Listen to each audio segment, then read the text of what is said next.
What is going on, boys and girls? We are so back. Welcome to the ASTROLABE. It is Thursday, and that means that tonight, will be the King Pilled movie night in the King Pilled Discord.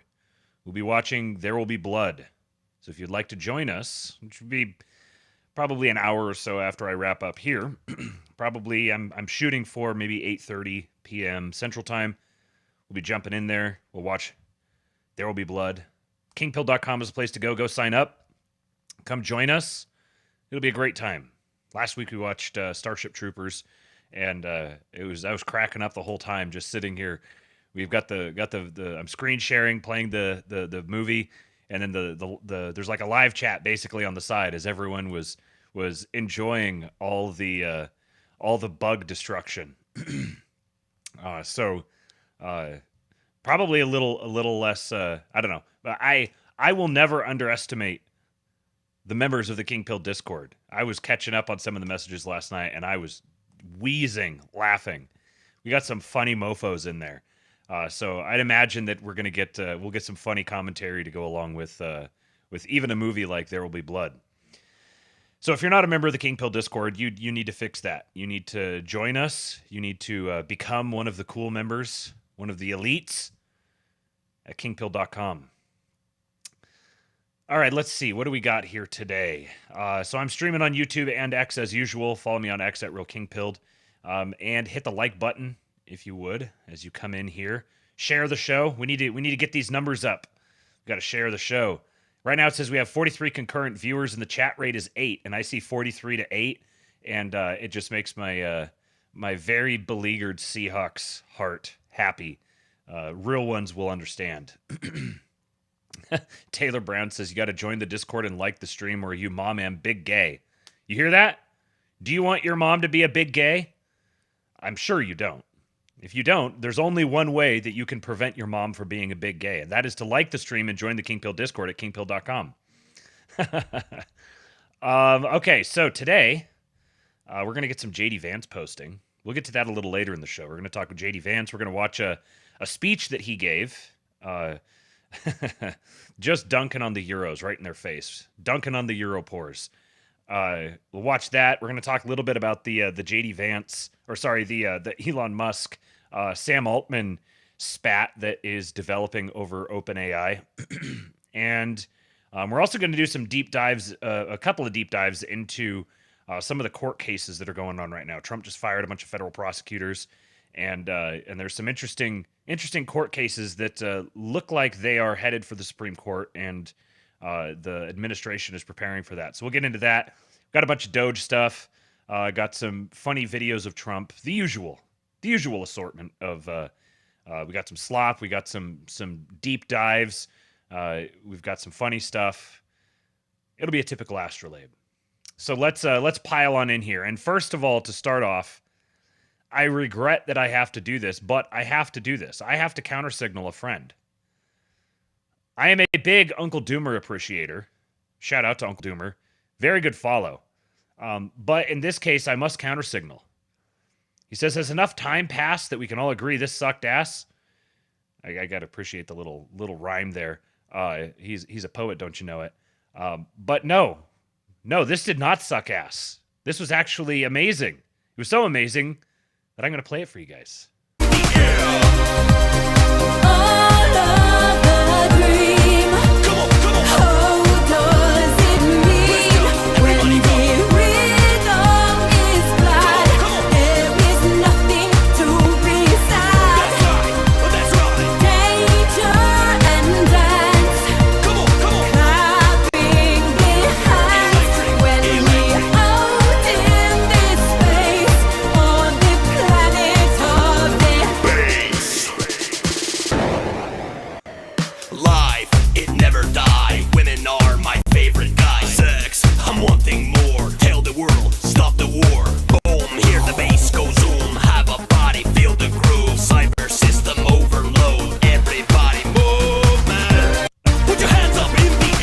Every European dance song in the 1990s.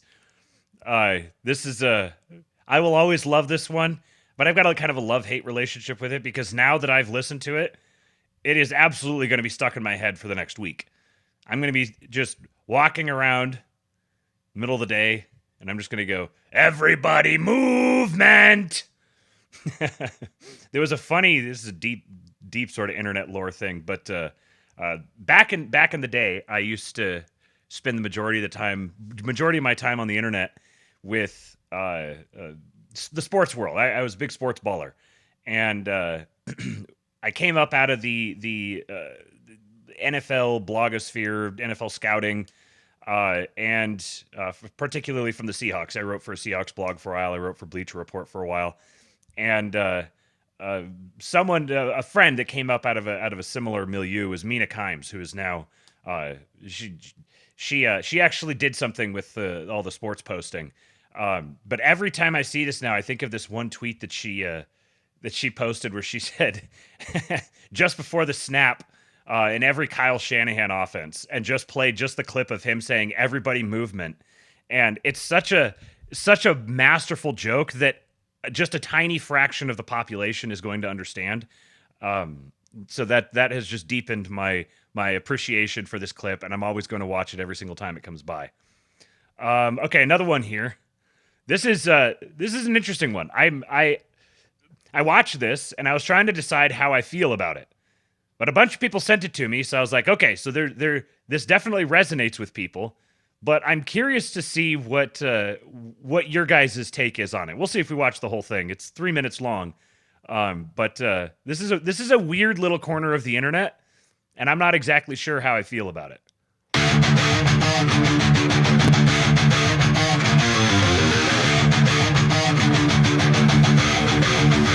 You fucker!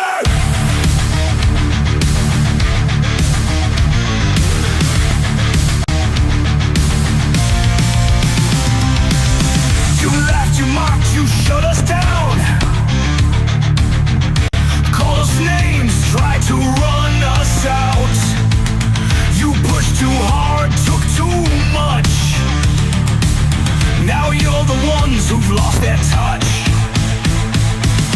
You rigged the game, you changed the rules, gaslit the world, played us for fools. But tides have turned, the storm is near. Cry all you want, we're still here. Faithful, fuck around and find out. You tried to rule, but your time ran out. Faithful, the silent won't stay quiet now. We're taking back what you burned to the ground.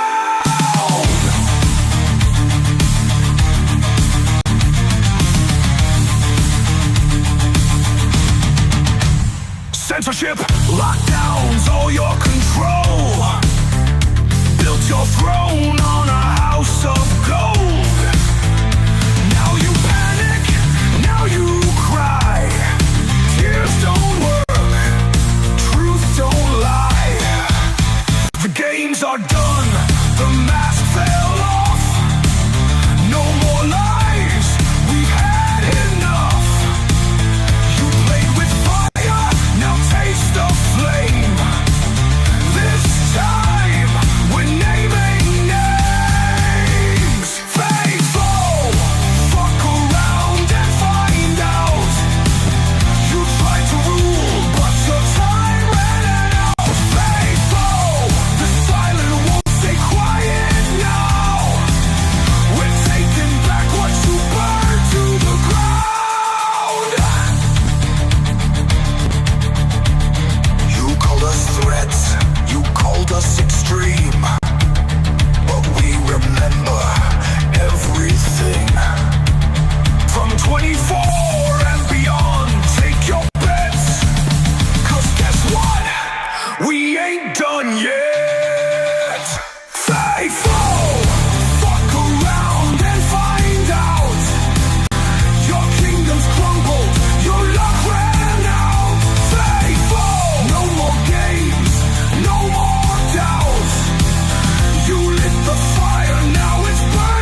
you guys are cracking me up.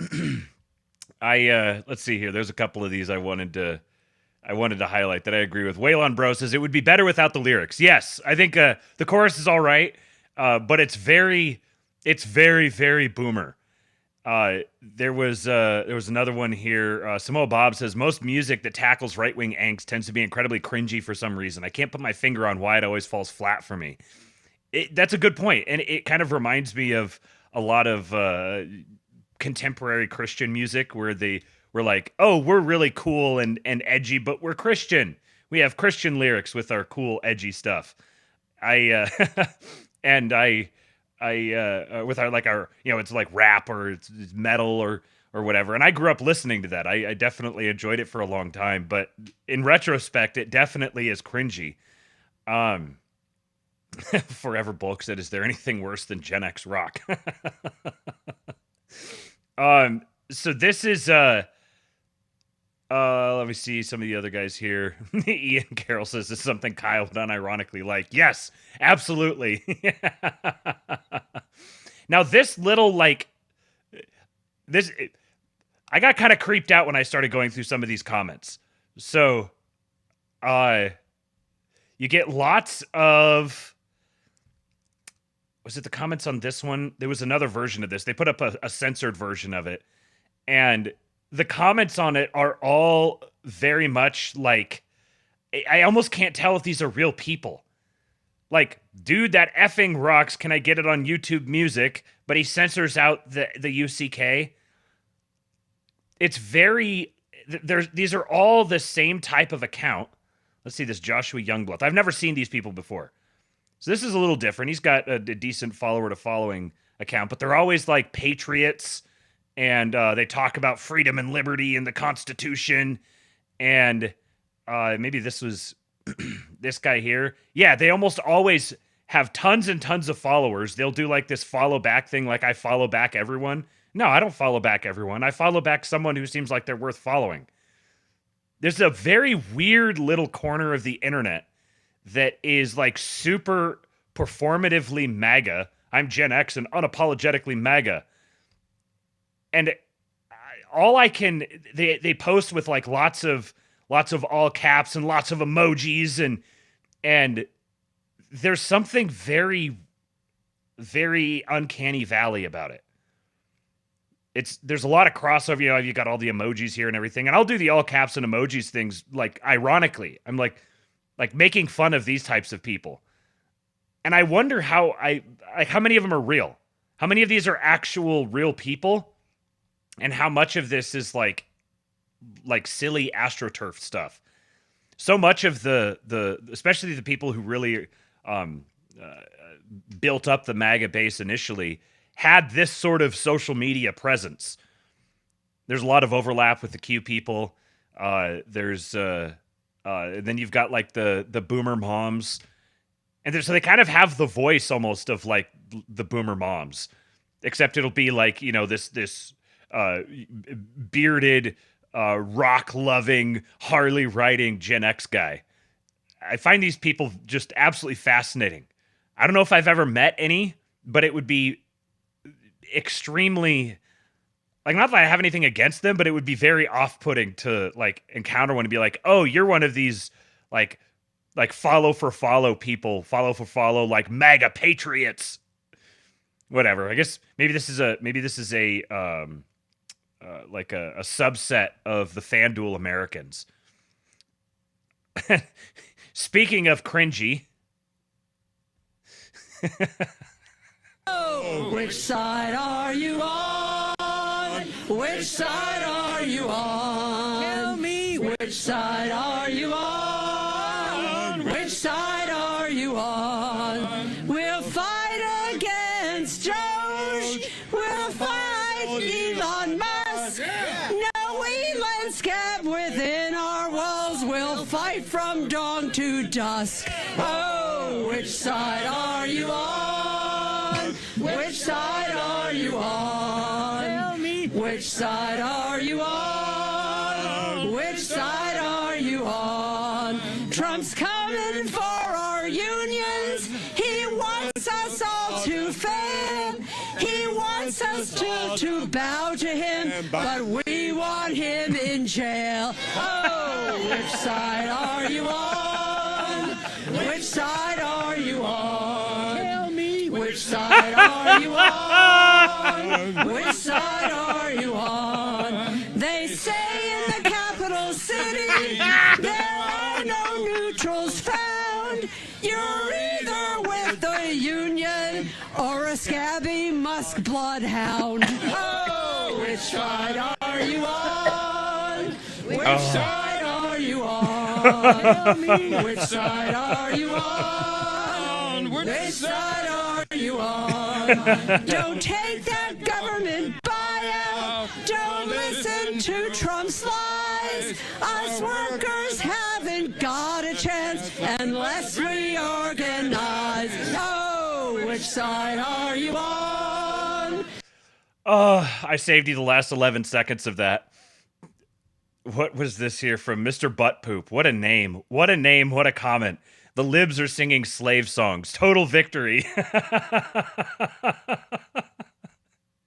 I want to see someone make a schizo edit of this. You schizo editors out there, you guys with the skills, I know you can do something with this. You can turn it into, you can redeem this. You can redeem anything.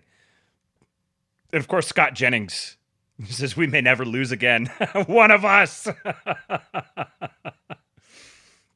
Okay, so I saw a couple here from talking about the last clip. Yes, this is a good point, Junksuck. This is a good point. Those people are boomer farmers. That's the perfect thing to describe them. Except I mean, I don't know to what extent they realize they're boomer farmers. And then Samoa Bob says, a groundswell of MAGA grift the second and third time of him running. People who just like the aesthetic of Trump, not any of the actual content of his positions. This is just part of that. Yeah. Shout out to my wife. To give you an idea, if this doesn't convince you to join the King Pill Discord, then maybe nothing ever will. What we've been discussing, one of the things we've been discussing in there today, at the prompting of my lovely wife, is whether or not you've pooped your pants as an adult. And we even have a poll. We've had a bunch of people answer the poll, and I can tell you 100% that there's some people who are lying on that. There's a bunch of people who are lying. I guarantee you. So, if you want to be a part of such an elite crew, kingpill.com. Go join the Discord, vote in the poll on whether or not you've pooped your pants as an adult. It's very important. My wife is very annoyed that so many people are lying. Samoa Bob, everyone as an adult has pooped their pants. You can't convince me otherwise. Do sharts count? Yes. Yes, sharts count. You cannot tell me that in your entire time as an adult that you have not accidentally trusted a fart you shouldn't have trusted.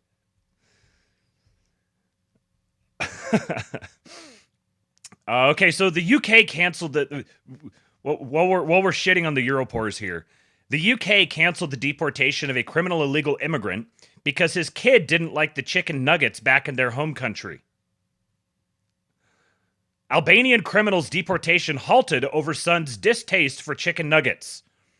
Evidence about child's picky eating helps convince immigration tribunal that being forced to leave the UK would be unduly harsh.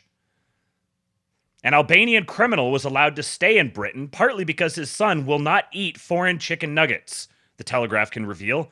An immigration tribunal ruled that it would be unduly harsh for the 10-year-old to be forced to move to Albania with his father owing to his sensitivity around food. The sole example provided to the court was his distaste for the, quote, type of chicken nuggets that are available abroad. As a result, the judge allowed the father's appeal against deportation as a breach of his right to a family life under the European Convention on Human Rights, citing the impact his removal might have on his son. I included this in here just to remind you guys, any of you Europores out there, if you're starting to get saucy about us dealing with these judges, you've got it so much worse. No room to talk. You're preserving the status of illegal immigrants because Albanian chicken nuggets aren't yummy enough. Yeah, Mr. Butt Poop says, to be fair, I wouldn't trust Albanian chicken nuggets either. Oh, man. Every news story lately. DOGE staffer Cumboy 1488 put in charge of nuclear weapons.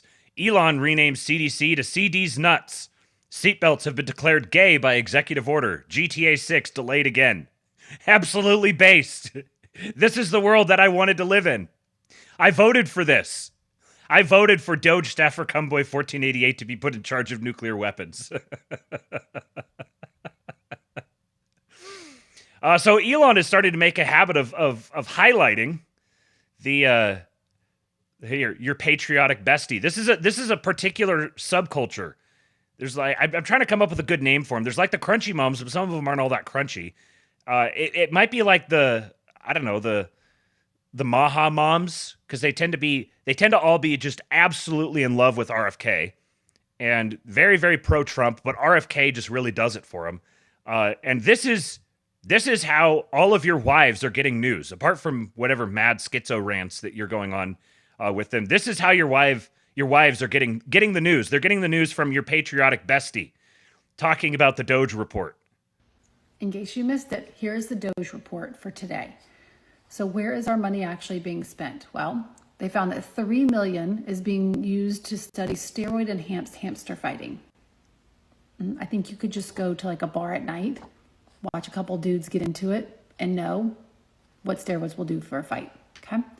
$2.3 million has been used for studying cocaine effects on beagles. Why don't you just spend about $1,500, get yourself a Coachella ticket, get a lawn chair, sit back, watch. You'll understand what cocaine does to anyone. Coachella, just go there. $600,000 in parrot romance. That's important. It's definitely really important, actually. We'll keep that. $500,000 in racial aggression in mice. I'm sorry, do mice give a shit? They just want your food. They don't care if you're black, you're white, you're Asian. They don't care. They just probably want to get your food and your crumbs and in your house and on the streets and gross, okay? 1.1 million training mice to binge drink. Just go to UGA, pick a sorority house, pick a fraternity house, watch them on the weekends. They'll binge drink. Study the effects after that. Free. Just again, lawn chair. See, I think we should just promote buying a couple of lawn chairs and go to a couple of these events. You'll get all the studies you need and willing participants. 2.1 million encouraging Ethiopians to wear shoes. That's effective for Americans. Thank God. That's where our money is going. We know we can't buy groceries, but let's make sure those Ethiopians wear their shoes. I can't even get my kid to put their shoes on. Okay, can we maybe put a little money in that? Or sometimes I'm like, where's the other shoe? Why do you only have one? What happened to the second one? Okay. 187,000 verifying that kids love their pets. Unless you're raising Jeffrey Dahmer, your kids like their pets. It's just natural. Most people like pets more than like humans. I know, I do. 2.7 million studying Russian cats on treadmills. Why don't we take 2.7 million and try to encourage more Americans to use treadmills? Okay. Finally, 875,000 studying cocaine effects on quail mating. Again, lawn chair, sorority fraternity house, a good party. Watch what happens when cocaine enters the room. So in case you missed it, that is where your hard-earned dollars are going this week in the DOGE report. All right, Volp's persona has got it. The Crunchy Kennedy Queens. That's what we're going to call them. The KKK. So we have our KKK report for the day as the, shout out to Charles Spadil, the fix-it is rising. The moment when the women look at their men and they say, fix it. I don't care how you fix it. I don't care what you have to do. Fix it. Speaking of shoes, Amy took Eastwood, I think it was this morning. All the days blend together. Either this morning or yesterday. Amy took Eastwood to the doctor, and I saw them as they were headed out the door, and I saw them as they were coming back in again. And he was wearing two completely different shoes. He was wearing a black shoe on one foot and a blue shoe on the other foot. And I could tell that I knew immediately just from looking at that exactly what sort of a day that he and my wife were having. Colin Rush says, my wife is suggesting a tax revolt. It's coming. It's coming. There's going to be more of this. The more that they the more that they unearth of all of this, the more they just throw it out in front of people, the more the KKK is going to get real riled up.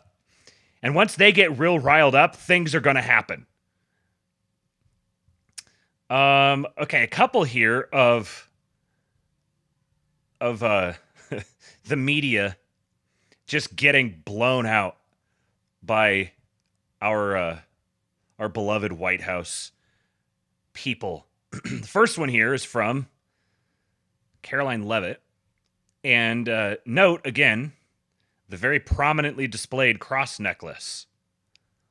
In the Oval yesterday gave us some information on that. We're just wondering if there's some proof, evidence. Is the White House willing to share evidence of those fraud claims, or can Elon Musk come to the briefing room and share material evidence of what he's talking about? Sure, I would love for Elon Musk to come to the briefing room. That's why we had him go to the Oval Office yesterday, where I think he provided great answers. He was speaking in layman's terms, speaking common sense to all of you in the media, but also to Americans at home. But I would say especially to all of you in the media, because I think it's a real fallacy that there's this alleged lack of transparency when it comes to DOGE. President Trump and Elon Musk have been incredibly transparent on what DOGE is doing. There is an X account with the DOGE handle. They are tweeting out what they are doing on a daily basis. They have a website where they are posting the receipts of the contracts that they are reviewing and the payments that they have stopped from going out the door. The secretaries of our departments have stopped from going out the door. And I would also say that before it was Elon Musk making our government efficient and accountable, it was some unnamed bureaucrat that none of you knew. Elon Musk is the richest man in the world. He's also now one of the most highly scrutinized men in the world alongside President Trump because of what he's doing and the access that he is allowing. So there's great transparency. As for the actual receipts, we are happy to provide them, and I actually brought some today because all of you know I love to bring the receipts. We have contracts upon contracts that we can send and provide this information to you. Let me be very clear. We are not trying to hide anything. We have been incredibly transparent, and we will continue to be. These are screenshots of contracts that DOGE found across our government. This is a DEI contract, $36,000 for U.S. citizenship and immigration services. That is against the president's policies and his America First agenda. This is a $3.4 million contract, a Council for Inclusive Innovation at the U.S. Patent and Trademark Office, Department of Commerce, another DEI contract that DOGE identified. I can continue to go through these. Oh, I love this one, $57,000 for climate change in Sri Lanka. What is this doing to continue the interests of the American people? Absolutely nothing. These are the line items across the federal government that DOGE is identifying daily. They're moving very fast. There's a lot of paper that we can show you, but we're happy to do it. This administration has been more than transparent about what DOGE is doing. And here's one of their tweets that they posted about the mine. I believe this is in Pennsylvania, where the federal employee retirement system is being processed. Did anybody know this was even happening in our country before Elon Musk talked about it in the Oval Office yesterday? A lot of Americans didn't. So we are providing transparency and accessibility on a daily basis when it comes to DOGE. Speaking of the KKK, Trump's BTFO Barbies are fucking Terminators. BTFO Barbies. A public service announcement here. Shout out to Brent Taylor. Remember, you should not touch receipts. Bring them up, grab them if you have to, but use the fingernails, worst case. And he adds down here, they want you taking the receipts to lower your test/vril. Yes, they're coming for your vril. The receipts are soy. Don't touch them unless you want to be gay. Now here's the man himself. Just cooking. Considering exemption, talk about widespread fraud and abuse. Oh, yeah. Tremendous fraud. There's tremendous fraud. And it's hard to believe that you can have that kind of fraud.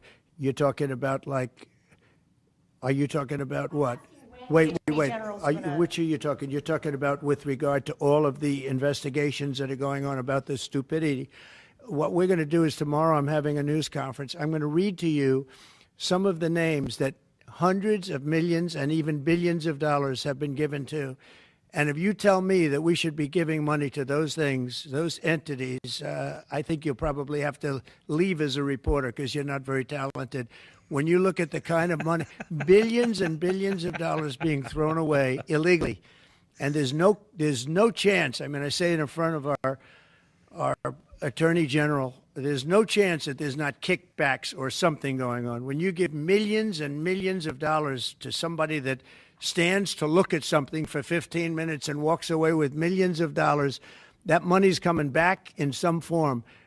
And that's only one form of corruption.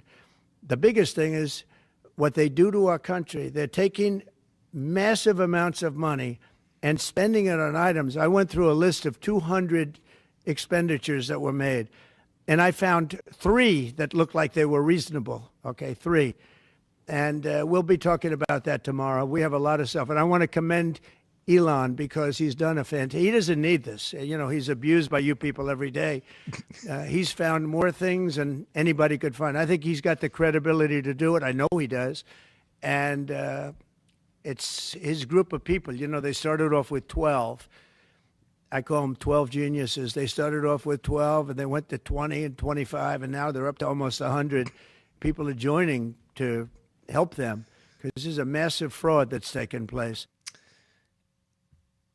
I missed this. I missed him just absolutely blindsiding them with the most Trumpian takedowns. You should probably just leave because you're not very talented. Just absolutely sideswipes them as he goes by. And they're left like glasses falling off.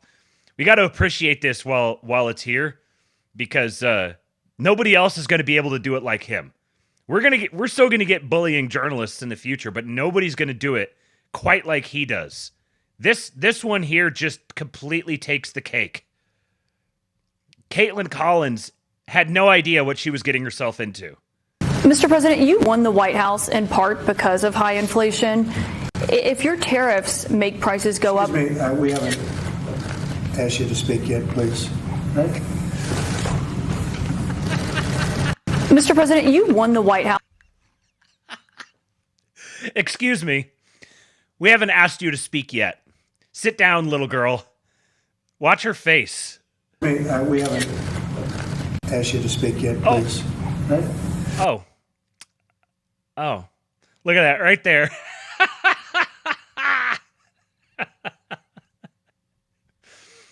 Okay, and here's this one. And it doesn't make sense. It is interesting that when you're looking for fraud, you look at items, hundreds of items, and you'll find 1 or 2, maybe, if you're lucky.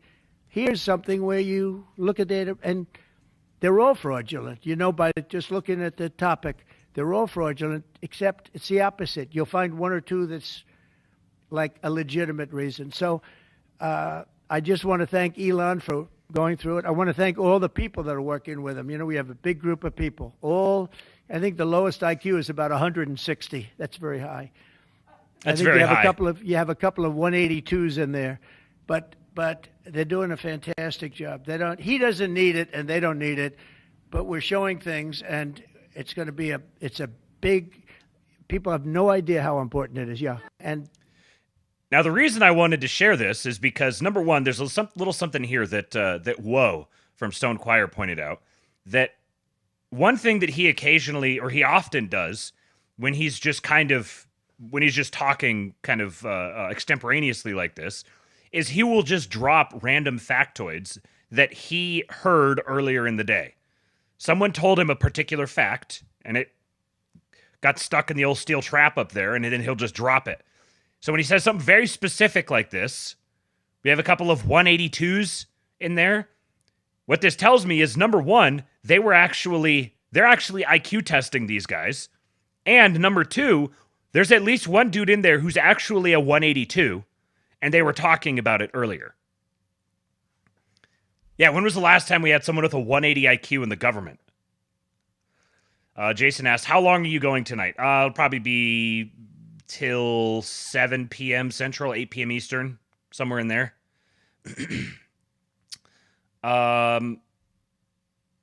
Okay, so let's keep this going. Now, we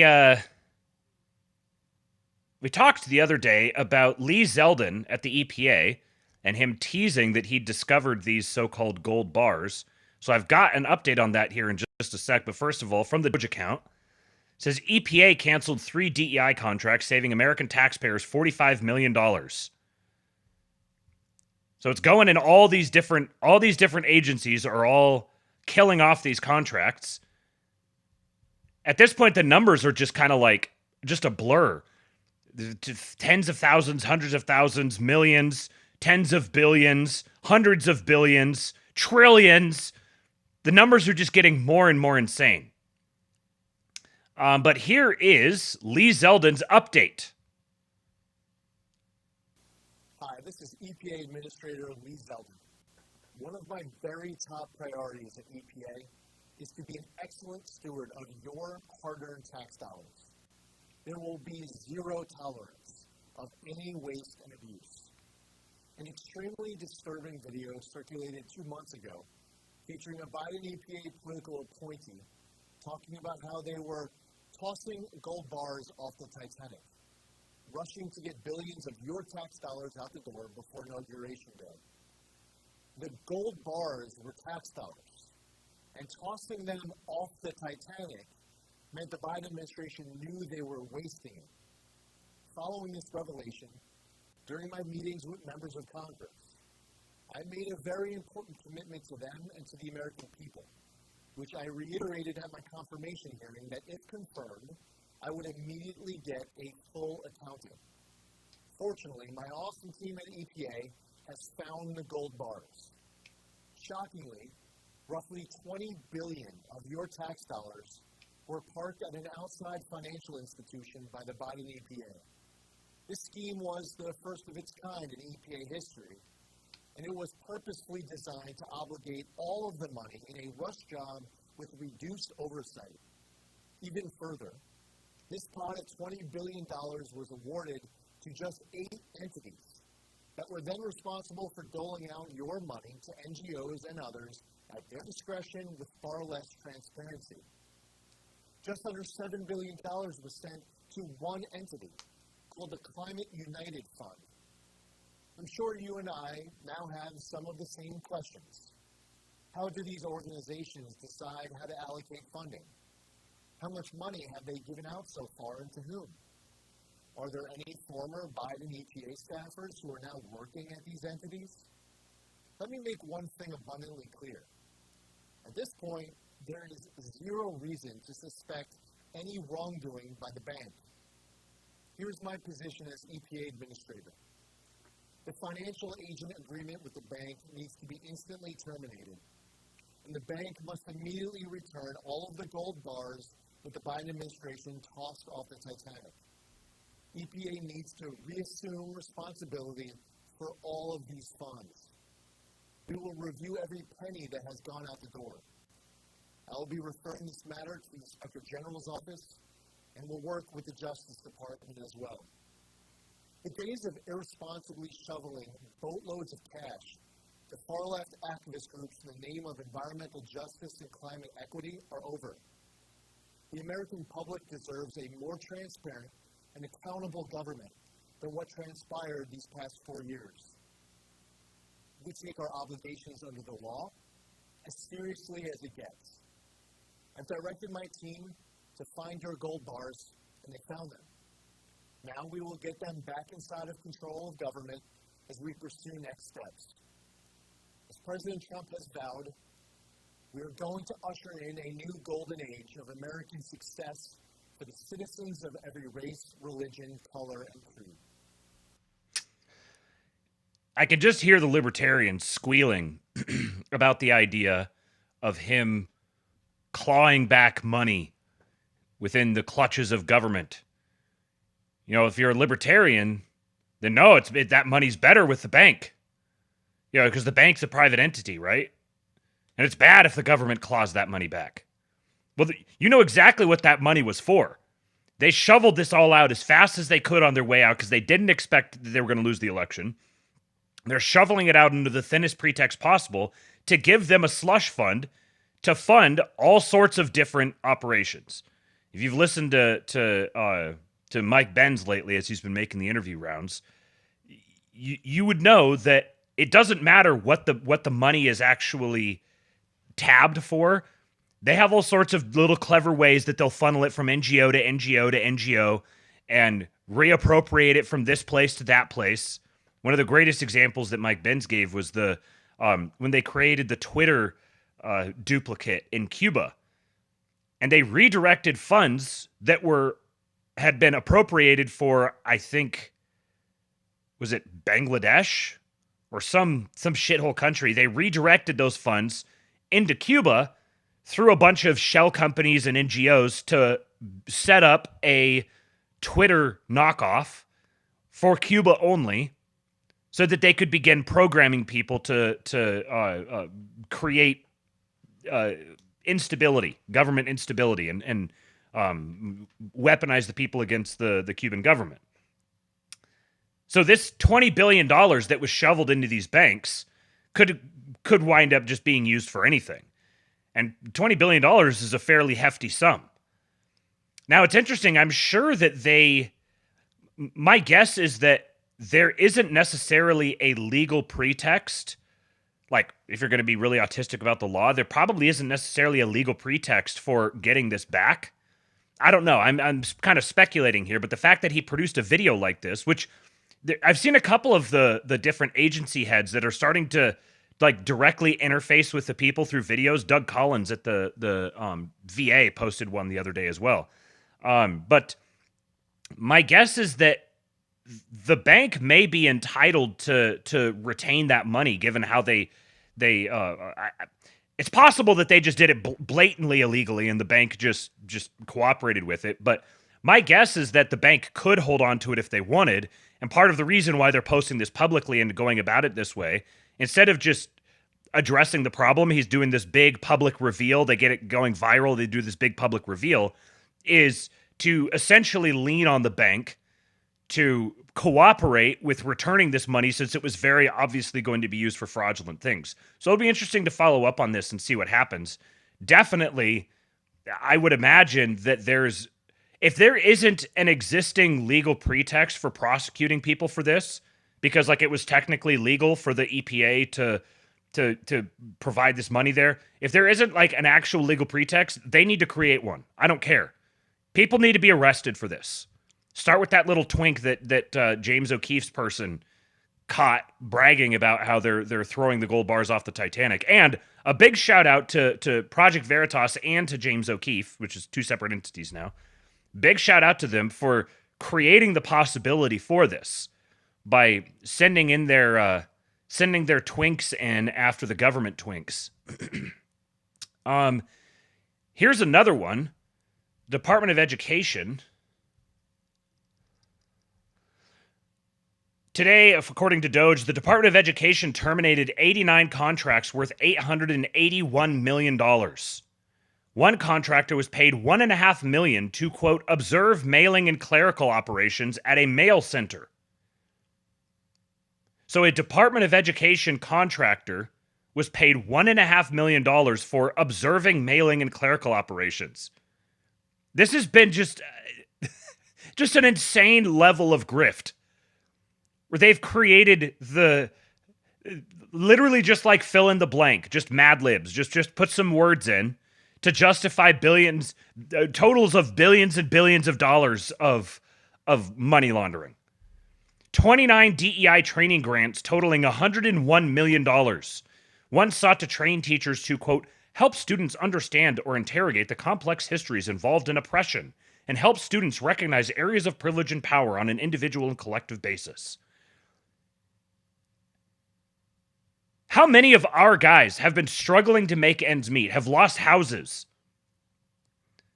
have lost children, divorces, have been forced to change careers or whatever, because this sort of shit was happening?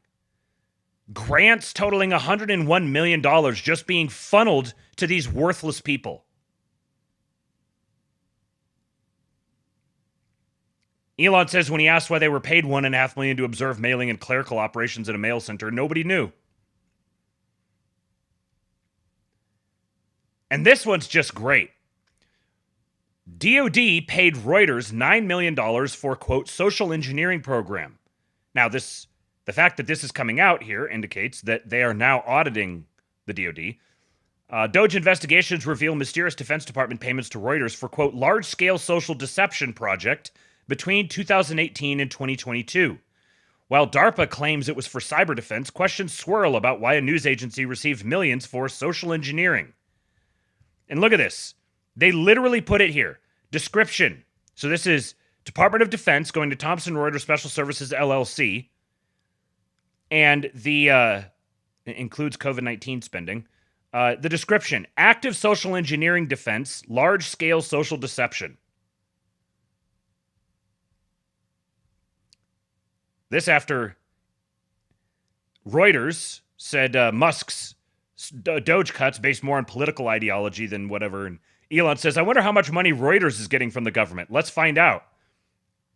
How many more media organizations are going to run these hit pieces, have Elon dunk on them on Twitter, and then immediately everyone finds out that they're being funded for terrible things?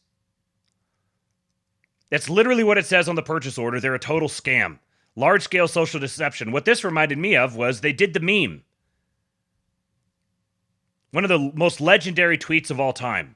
Sci-fi author. In my book, I invented the torment nexus as a cautionary tale. Tech company. At long last, we have created the torment nexus from classic sci-fi novel Don't Create the Torment Nexus. Large-scale social deception. We got $9 million for large-scale social deception. Absurd. Now you might think, $9 million, $2 billion, $20 billion. It's kind of hard to like even comprehend the difference between these two numbers. You cannot comprehend how much money $20 billion is. You in your wildest dreams could not come up with, you would exhaust yourself trying to come up with ways to spend $20 billion in your life. But that pales in comparison to this. From Sean on the right, he says, did I just hear the White House press briefing question correctly? $2.7 trillion. $2.7 trillion. You can't comprehend how much 20 billion is. This is 2.7 trillion in improper Medicare and Medicaid payments to people overseas who weren't entitled to the benefit. The entire national debt is approximately $36 trillion, and you're telling me you sent checks for $2.7 trillion to people overseas? I'm telling you right now, by the time we're done with these audits, we'll find at least $36 trillion worth of waste, fraud, and abuse. The entire national debt is waste, fraud, and abuse. These are some of the greatest crimes of all time on net. Think of the sheer suffering from all. You could spend the rest of your life listing off all the different vectors of suffering and death and crime and abuse that are downstream from the things that have led to a national debt of $36 trillion. And it's from just outright fraud. The people who facilitated this cannot continue to exist.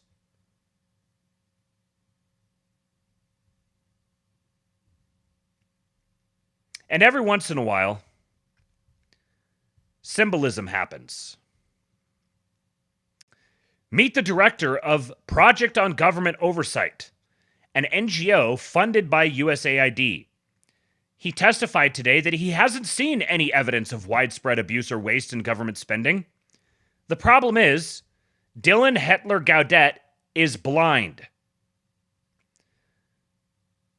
The director of the Project on Government Oversight is blind. Waste is different from fraud. Fraud is different from abuse, and abuse is different from both. When we talk about improper payments, they are a subset of those other three categories. But that doesn't tell us the whole picture either. Sometimes improper payments are a function of bad record keeping. Sometimes they are a function of outdated information technology systems. Sometimes they come about through human error, and sometimes they come about through negligence. There are a variety of reasons why improper payments happen. It just simply is not the case that improper payments are only a function of bad people doing bad things with bad intent. I think this guy's a bad person. Sue me. Now, not everything that USAID was doing is bad, it turns out. I might actually be with Mike Benz on this. Maybe we need to save a little bit of USAID. Not everything was bad. I mean, look at this. Foreign aid program multimedia ever. Marketplace. But then you look at some of the expenditures by USAID. For instance, I uncovered over $3 million to a rap artist in Gaza producing anti-Israel, anti-Semitic songs. Is that the best use of American taxpayer dollars? I would venture not. And so one of the things that we're going to do in this hearing tomorrow, obviously... Oh, so annoying having that voiceover on it. USAID paid $3 million to a Gaza rapper to create anti-Semitic music. I mean... Is there... You got any more of that... You got any more of that $3 million for creating anti-Semitic music? I might know a guy. So check this out. DOGE.gov has been updated. There is a DOGE.gov website now. Homepage shows the DOGE feed. Workforce page shows headcount and wages of various levels of government. Regulations page shows the growth of regulations with breakdowns by agency and department. And there is a savings page coming soon. So check this. Why on earth did it do that? I want this and this and this. Doge.gov. We actually have a website now, an official website of the United States government, delineating all of these cuts. Receipts coming soon, no later than Valentine's Day. Oh, nice little emoji touch here. Meet the U.S. government. Trace your tax dollars through the bureaucracy. Headcount in the executive branch, subordinate offices, total wages. The average employee is 47 years old. The average employee makes $93,828 a year. The average employee has worked here 10 years. Cabinet level agencies with the full breakdown of each department. All workforce data from the U.S. Office of Personnel Management as of March of 2024. This is DOGE's effort to create a comprehensive government-wide org chart. This is an enormous effort, and there are likely some errors or omissions. We will continue to strive for maximum accuracy over the time. Unconstitutionality Index. This is the number of agency rules created by unelected bureaucrats for each law passed by Congress in 2024. We are getting data viz on the unconstitutionality of all these different federal bureaucrats. Look at this. In 2014, there were 15.81 rules per law. 2024, 18.45 rules per law. So this tells you how many laws there were passed, how many rules to go with that law. You got the Code of Federal Regulations, total sections, total words, 99 million words in the Code of Federal Regulations. Then it's broken down by agency. You can sort by words. You can sort by regulations. You can sort by agency. Look at this.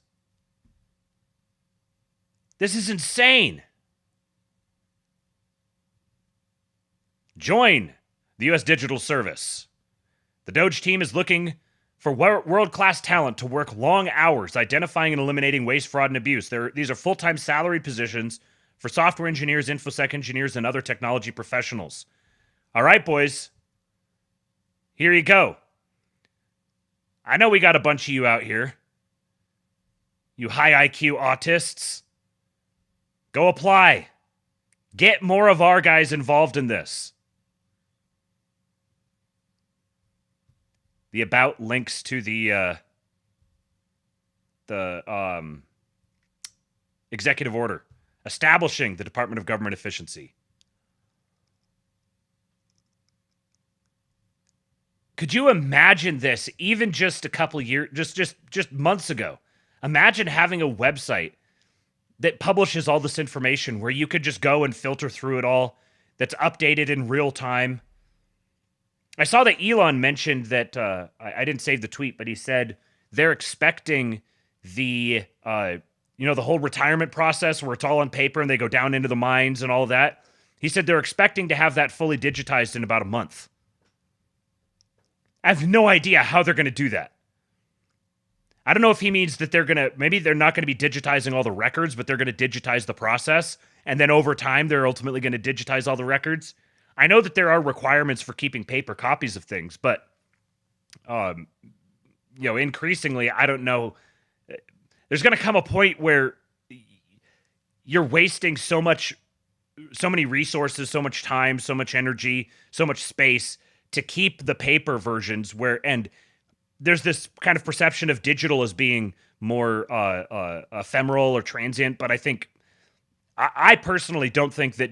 I think digitization is going to get even more and more permanent and entrenched, and not less. I think the ephemeral nature of it is going to go away more and more. Yeah, Straight Buster says this was literally unthinkable a year ago. TC says it's honestly gross that Matt and Co. don't have millions thrown at them, no strings attached for media production and organizing. That's what I'm saying. Where's my millions? I want USAID grants to play schizo edits. More valuable than what it's been used for before.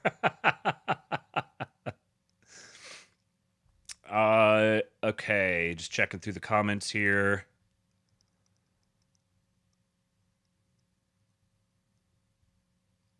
Okay.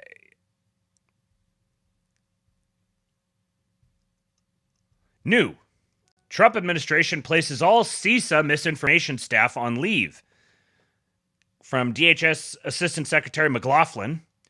The agency is evaluating how it has executed its election security mission with a focus on any work related to dis, and malinformation. My Q bros out there, I know all of you guys got real excited when you saw CISA and the misinformation people. CISA was at the forefront of the apparatus and the key agency responsible for pressuring social media companies into government censorship. CISA was the organization that was spearheading. They did this clever thing where they were set up for cybersecurity, and then they made election integrity a matter of critical infrastructure that has to be managed in a particular way for national security, which meant install the appropriate voting machines effectively. So just another, at this point, they're hitting everything. They're covering all of their bases. And there's a trend happening with this. Like with this story here, Rick Grenell cleans house at Kennedy Center, $2.4 million in executive salaries cut. Rick Grenell serving as interim executive director of the Kennedy Center, so Trump made himself the chair and now has appointed Rick Grenell as the interim executive director. And Rick Grenell has this funny habit of just showing up in places and making things happen. I guess as long as he does this, then we can keep him around despite his obvious shortcomings. He fired 5 top executives today, slashing $2.4 million in salaries from the institution's payroll. This move signals a major shakeup at the Prestigious Arts Center, which has faced scrutiny over its funding and management. Grenell, known for his no-nonsense leadership style, has not commented on the specific reason behind the cuts, but sources suggest it aligns with a broader effort to streamline operations and eliminate wasteful spending. Did it mention in this one here? No, there was a story going around the other day about how the Kennedy Center is completely broke, and they were dipping into their debt reserves to continue to fund their operations. But the 5 top executives apparently didn't take a hit on their salaries at all. What's happening with each one of these things, and something we'll get into a little bit more with the court case stuff we get into later, is all these different agencies and organizations and bureaucracies and stuff were really sprawling, and power had been decentralized more and more throughout them. This is again where libertarians are just so naive. They've been distributed out more and more to where they were more and more unaccountable and more corrupt. And in every one of these cases, the moves that the administration is making is creating a setup where there is a direct line from Trump as the chief executive to the direct manager of the agency or executive over the agency to the personnel on the ground. So instead of you having to go up through all these different layers of bureaucracy, it's just straight from the operators on the ground to the executive to Trump, and they report directly to him. So we're getting centralization of power, which means it's getting much smaller, much cheaper, and much more secure. Which is actually the way you want government to be. You don't want the government to be decentralized, because when the government is decentralized, that's when it gets bloated and corrupt and inept and wasteful and fraudulent. Libertarians have it exactly opposite. They're just the useful foot soldiers for the regime. Because their little world only operates the way it does in theory. Okay, so we got a tease on this story here yesterday, but I've got some more details on it now. Attorney General Pam Bondi has just announced that she has charged New York Governor Kathy Hochul and Letitia James, who's the Attorney General, for failing to enforce immigration law. We're here today because we have filed charges against the state of New York. We have filed charges against Kathy Hochul. We have filed charges against Letitia James and Mark Schroeder, who is with DMV. This is a new DOJ, and we are taking steps to protect Americans, American citizens, and angel moms, like the mom standing right behind me, who you're going to hear from in a moment. New York has chosen to prioritize illegal aliens over American citizens. It stops today. We're here today because we... Now, there is a little... this. One of the things that I learned about Pam Bondi, I reached out to some people right after she was announced and asked people who would know, who have had experience with her. And one of the things they said is that she is an absolute, well, I feel disrespectful saying this. I want to be respectful. She likes to be in front of the cameras. She loves to do press conferences and talk a real big game. She's also very loyal to Trump, and so the what I was told essentially was that as long as she was directed, was pointed in the right direction, she'd be a very useful foot soldier, but she absolutely loves to get up in front of the cameras and ham it up. Now, there's some utility in that, but here she used the term charged, and charged implied a criminal prosecution. However, digging into it, it's actually a civil prosecution. They're suing them. So, I mean, I guess technically they're charging that they have done XYZ. But it got me a little bit more excited initially. Excuse me. However, this is still it's still big news, and it seems based on some of her comments here that this is a pretext for more. And that's why President Trump has directed this to stop. And if you don't comply with federal law, we will hold you accountable. We did it to Illinois. Strike one. Strike two is New York. And if you are a state not complying with federal law, you're next. Get ready. And the great men and women of law enforcement are standing behind me today. We have FBI, DEA, ATF agents. They put their lives on the line every single day to protect us.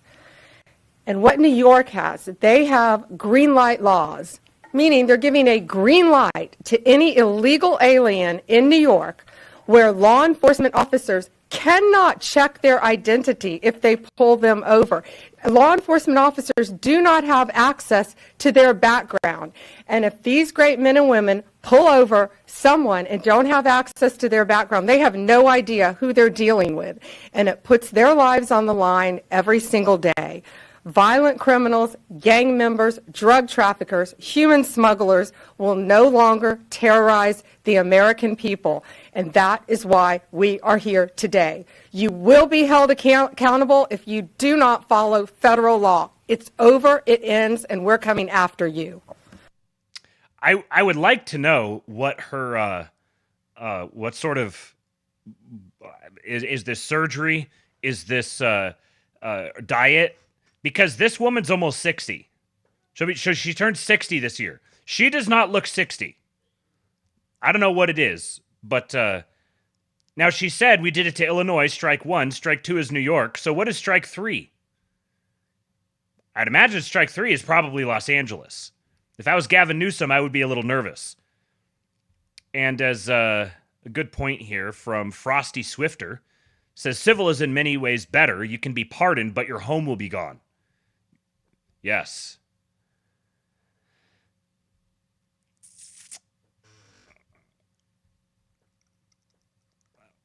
Let's see. Reading some of the comments here. What's up, Jonathan Hemingway? Kyle's here too. Mr. Based Fat Chad. So here's the details on this here. DOJ announces lawsuit against New York, Hochul, and State AG James over sanctuary status. The Justice Department announced Wednesday it was suing New York State over its policy of limiting cooperation with federal immigration enforcement, with Governor Kathy Hochul, State Attorney General Letitia James, and DMV Chief Mark Schroeder in U.S. Attorney General Pam Bondi's crosshairs. This is a new DOJ, Bondi announced. New York has chosen to prioritize illegal aliens over American citizens. It stops. It stops today. As you know, we sued Illinois, Bondi said. New York didn't listen, so now you're next. The lawsuit, filed in the Northern District of New York and obtained by the Post, targeted the Empire State's green light law, which grants driver's licenses to illegal immigrants. The 2019 law also bars inquiries into immigration status and bans the state DMV from sharing personal information with the feds and law enforcement unless ordered by a judge. Licensees are also alerted if a federal immigration agency requests their information. From the complaint, the United States is currently facing a crisis of illegal immigration, and the federal government is set to put a stop to it. While states are welcome partners in that effort, it is the prerogative as separate sovereigns to refrain. But a state's freedom to stand aside is not a freedom to stand in the way. And where inaction crosses into obstruction, a state breaks the law. The state of New York is doing just that. It must be stopped.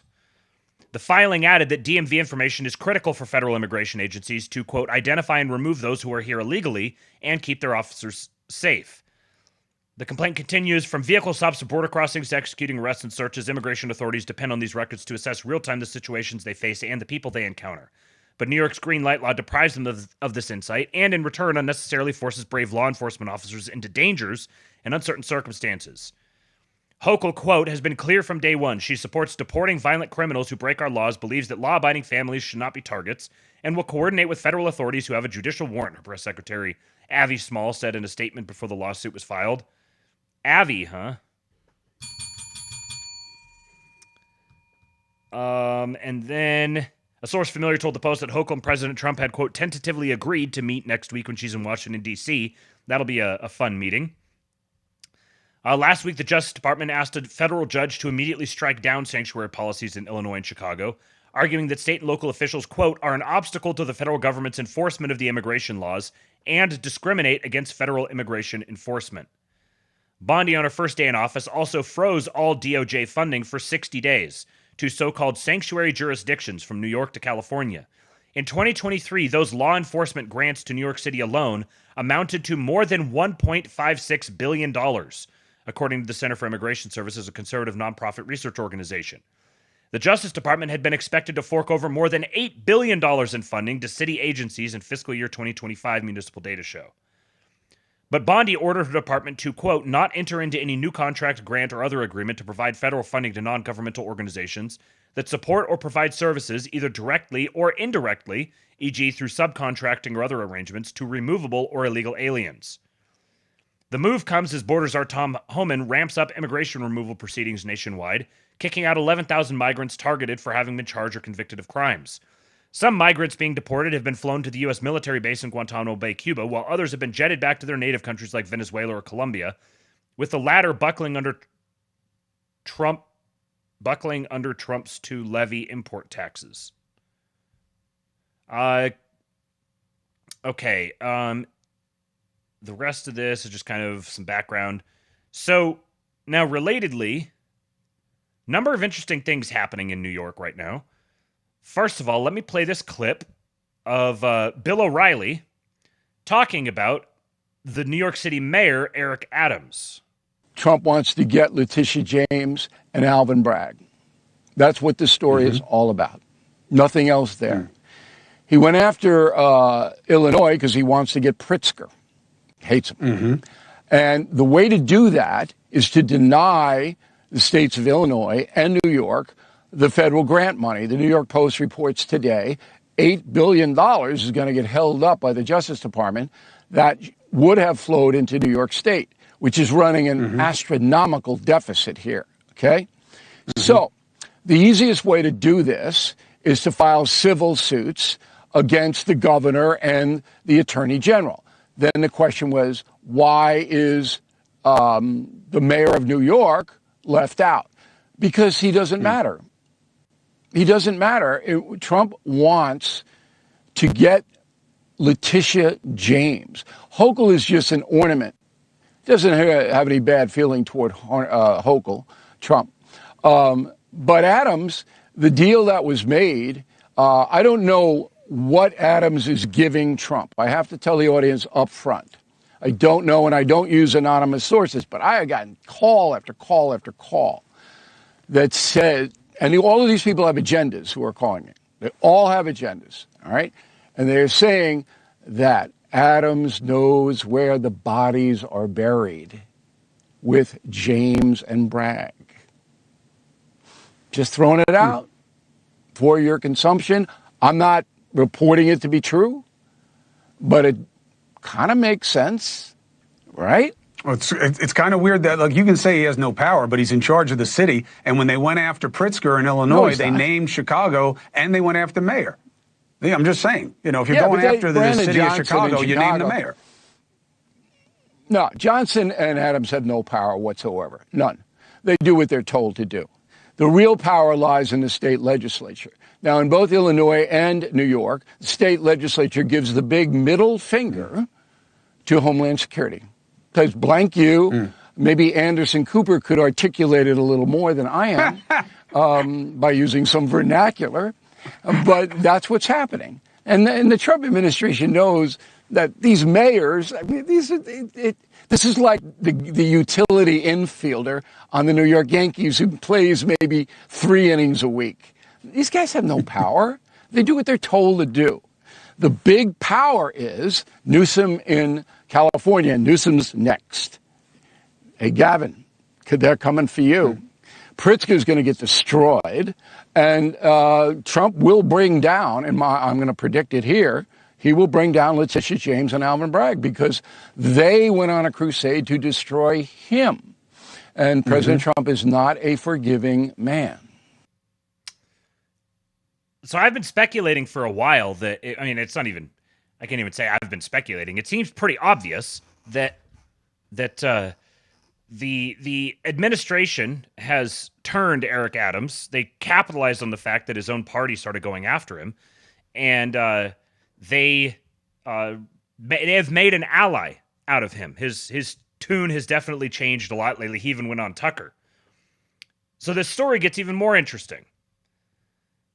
So today, Danielle Sassoon, Manhattan's acting U.S. attorney, resigned on Thursday rather than obey a Justice Department order that she drop a corruption case against New York City Mayor Eric Adams. This is Danielle Sassoon. Oops. And worth noting that Sassoon clerked for Justice Scalia, was picked by the Trump administration for this role, and was responsible for successfully prosecuting SBF for Sam Bankman-Fried. She's also a member of the Federalist Society. No lib prosecutor here. And so I went and dug up the letter written from Emil Bove, the acting deputy attorney general, and you guys should recognize his name as one of Trump's defense attorneys, acting deputy attorney general accepting the resignation of Danielle Sassoon, Manhattan's acting U.S. attorney, over her refusal to drop the case against Mayor Eric Adams. Now, I'm going to read through a bunch of this because, number one, I just find this stuff really interesting.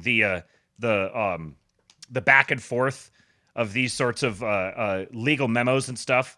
And this one is particularly pointed. It's long and very pointed. There's something that's going on here.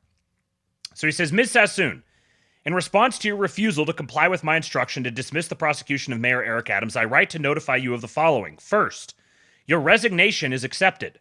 This decision is based on your choice to continue pursuing a politically motivated prosecution despite an express instruction to dismiss the case. You lost sight of the oath that you took when you started at the Department of Justice by suggesting that you retain discretion to interpret the Constitution in a manner inconsistent with the policies of a democratically elected president and a Senate-confirmed Attorney General. The subtext here is that the days of this notion that the Attorney General and the Department of Justice is somehow like independent from the president are over and done with. The Department of Justice serves at the pleasure of the president. Second, you indicated that the prosecution team is aware of your communications with the Justice Department, is supportive of your approach, and is unwilling to comply with the order to dismiss the case. Accordingly, the AUSAs principally responsible for this case are being placed on off-duty administrative leave, pending investigations by the Office of the Attorney General and the Office of Professional Responsibility, both of which will also evaluate your conduct. So she said basically that the prosecution team working with her has her back on this, essentially. And he's like, all right, well, you're resigning and they're being placed on leave. At the conclusion of these investigations, the Attorney General will determine whether termination or some other action is appropriate. Based on attendance at our recent meetings, I understand the relevant AUSAs to be Hagen Scotton and Derek Wickstrom. If either of these AUSAs wish to comply with my directive but was prohibited from doing so by you or the management of your office, or if these AUSAs wish to make me aware of other mitigating considerations they believe are relevant, they can contact my office directly. The Justice Management Division and EOUSA have taken steps to remove access to electronic devices, and I ask that you and the AUSAs cooperate with those efforts and preserve all electronic and hard copy records relating to this matter, whether they are stored on office or personal devices. Third, under your leadership, the office has demonstrated itself to be incapable of fairly and impartially reviewing the circumstances of this prosecution. Therefore, the prosecution of Mayor Adams is transferred to the Justice Department, which will file a motion to dismiss the charges pursuant to Rule 48 of the Federal Rules of Criminal Procedure. My prior directive regarding no further targeting of Mayor Adams or additional investigative steps related to this matter remains in place. Now, here's some background. On January 20, 2025, in Executive Order 14147, President Trump established the following policy, quote, "It is the policy of the United States to identify and take appropriate action to correct past misconduct by the federal government related to the weaponization of law enforcement." In a February 5, 2025 memorandum setting forth the department's general policy regarding zealous advocacy on behalf of the United States, the Attorney General stated, quote, "Any attorney who, because of their personal political views or judgments, declines to sign a brief or appear in court, refuses to advance good faith arguments on behalf of the administration, or otherwise delays or impedes the department's mission, will be subject to discipline and potentially termination consistent with applicable law. Your office was not exempted from the President's policy or the Attorney General's memorandum.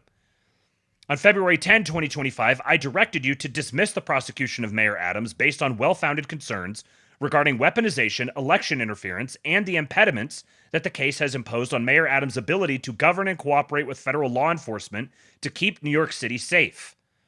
My February 10, 2025 memorandum indicated that I acted pursuant to the authorization of the Attorney General. The mechanism for seeking dismissal is blah, blah, blah. The rule confers the power to file a dismissal by leave of court on the Attorney General, yada, yada, yada. Prior to issuing the February 10, 2025 memorandum, I reviewed public filings in this matter and your office's prosecution memoranda and classified submissions. I met with you and the prosecution team, held a separate meeting that involved you, the prosecution team, and defense counsel, and then met with you privately in my office. Now, the footnote here is interesting. He says, you correctly noted in your letter to the Attorney General that during the second meeting I questioned why a member of the prosecution team appeared to have been brought for the sole purpose of transcribing our discussion. You failed to note, however, that I made those comments in the context of a conversation about leaks relating to our deliberations. Back to the text here. During those meetings, I invited written submissions from both sides, and I carefully reviewed those submissions. Thus, your recent suggestions about a lack of process around the Justice Department's decisions are not grounded in reality. You have not complied with the clear directives in my February 10, 2025 memorandum. Further, you made clear that you did not intend to do so during telephone calls with myself and Chad Mizell, the Attorney General's Chief of Staff, on February 11th, as well as in a written submission to the Attorney General that day. You also stated that the prosecution team had reviewed your letter to the Attorney General and that they would not file a motion to dismiss the case. At approximately 1:50 p.m. today, you tendered your resignation via email. The weaponization finding in my February 10 memorandum was made pursuant to a policy set forth by President Trump, who is the only elected official in the executive branch, in connection with a decision that was authorized by the Senate-confirmed Attorney General of the United States and entirely consistent with guidance issued by the Attorney General shortly after that confirmation. Your office has no authority to contest the weaponization finding or the second independent basis requiring dismissal set forth in my memorandum. The Justice Department will not tolerate the insubordination and apparent misconduct reflected in the approach that you and your office have taken in this matter. You are well aware of the department's weaponization concerns regarding the handling of the investigation and prosecution of Mayor Adams. Those concerns include behavior that supports, at minimum, unacceptable appearances of impropriety and the politicization of your office. The investigation was accelerated after Mayor Adams publicly criticized President Biden's failed immigration policies and led by a former U.S. attorney with deep connections to the former Attorney General, who oversaw the weaponization of the Justice Department. Based on my review in our meetings, the charging decision was rushed as the 2024 presidential election approached, and as the former U.S. attorney appears to have been pursuing potential political appointments in the event Kamala Harris won that election. After President Trump won the election in late December 2024, the former U.S. attorney launched a personal website, which closely resembles a campaign website, that touts articles about the ongoing prosecution of Mayor Adams with titles such as U.S. Attorney Damian Williams has come for the Kings, a mayor, a rapper, a senator, a billionaire, meet the man who has prosecuted them all, and Federal Prosecutor Damian Williams flexes SDNY power against Eric Adams and Sean Combs. The former U.S. attorney increased the appearances of impropriety by releasing an op-ed on January 6, 2025 entitled, An Indictment of the Sad State of New York Government. In that piece, he disparaged Mayor Adams with the following comment: America's most vital city is being led with a broken ethical compass. The former U.S. attorney also made what I reasonably interpreted as a reference to himself in that piece when he suggested that there was a need for elected officials willing to disrupt the status quo. You did not directly defend the former U.S. attorney's behavior in response to a recent defense motion, nor could you. His actions inappropriately politicized and tainted your office's prosecution, potentially permanently. Instead of addressing these concerns with the district court, you simply claimed that these actions were, quote, beside the point. Not true. The actions by the former U.S. attorney implicate the concerns that President Trump raised in Executive Order 14147 in connection with the prosecution of an elected official, quote, who voiced opposition to the prior administration's policies. The fact that the district court denied the defense motion does not establish that continuing the prosecution of Mayor Adams reflects an appropriate exercise of prosecutorial discretion. Similarly, the fact that AUSAs convinced a grand jury to return an indictment based on a one-sided and inherently partial presentation of the evidence does not establish that the case was appropriate at the time, much less that it would be appropriate to continue to pursue the case based on events that occurred after the true bill was returned. The Justice Department will not ignore the fact that the timing of charges authorized by a former U.S. attorney with apparent political aspirations interferes with Mayor Adams' ability to run a campaign in the 2025 election. Your reference to the schedule underlying the prosecution of Senator Robert Menendez is not in any way persuasive in light of the evidence handling issues that arose in connection with that trial. If anything, that experience counsels in favor of more caution in these matters, not less. But the record does not reflect such caution. In October 2024, an AUSA responsible for the prosecution of Mayor Adams represented that the, quote, first batch of discovery in that case included, quote, about 560 gigabytes of data. Thus, as a trial date was negotiated, Mayor Adams was faced with an impossible choice between seeking to defend himself in a pre-election trial in the hopes that he could campaign based on exoneration and taking a reasonable amount of time to review the discovery and prepare his defense at a post-election trial. His acquiescence in the former option does not justify your office's decision. And then he continues here. He's just absolutely lambasting her. He says, finally, your suggestion that President Trump should issue a pardon to Mayor Adams reveals that your office's insubordination is little more than a preference to avoid a duty that you regard as unpleasant and politically inconvenient. Your oath to uphold the Constitution does not permit you to substitute your policy judgment for that of the President or senior leadership of the Justice Department, and you are in no position to suggest that the President exercise his exclusive Article II authority to make your job easier. For all of these reasons, dismissal is necessary in the interests of justice. Your refusal to recognize that fact and comply with my directive has only exacerbated the concerns I raised initially.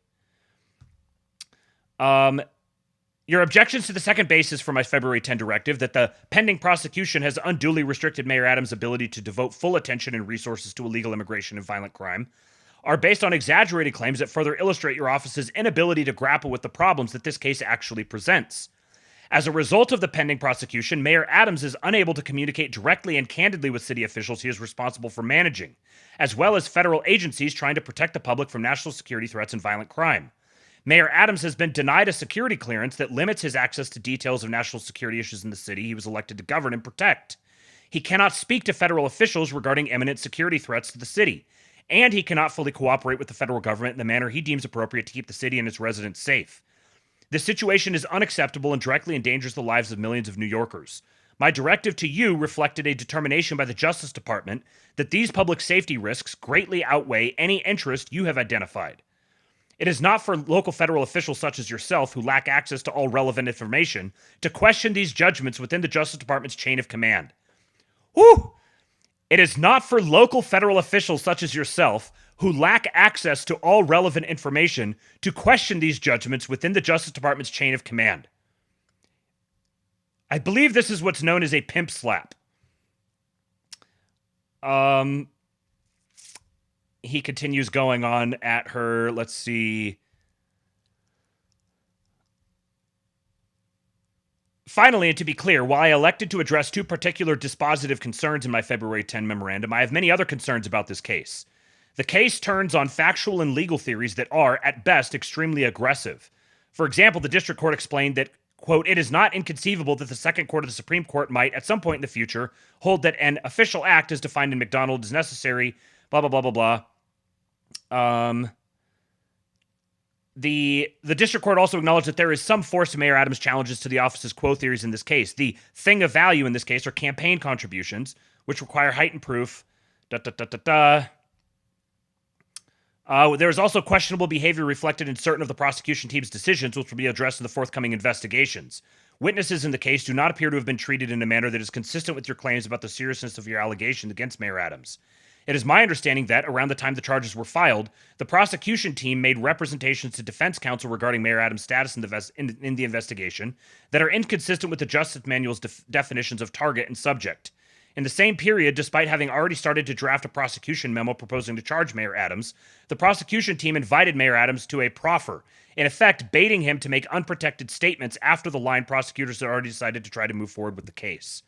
I take no pleasure in imposing these measures, initiating investigations, and requiring personnel from the Justice Department to come to your district to do work that your team should have done and was required to. In this instance, however, that is what is necessary to continue the process of reconciliation and restoration of the Department of Justice core values, as the Attorney General explained on February 5. Respectfully, Emile Beauvais. This is incredibly thorough. And it strikes me as, like, this letter was not written for her sake.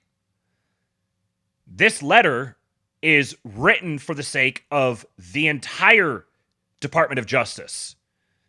It's setting a new tone for how prosecutions are going to be conducted in this Department of Justice. And that it doesn't matter if you're, Miss Federalist Society clerked under Scalia.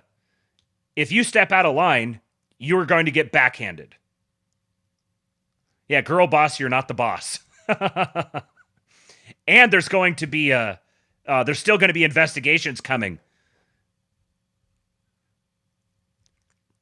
And then on the same day, I guess kind of related, but also not.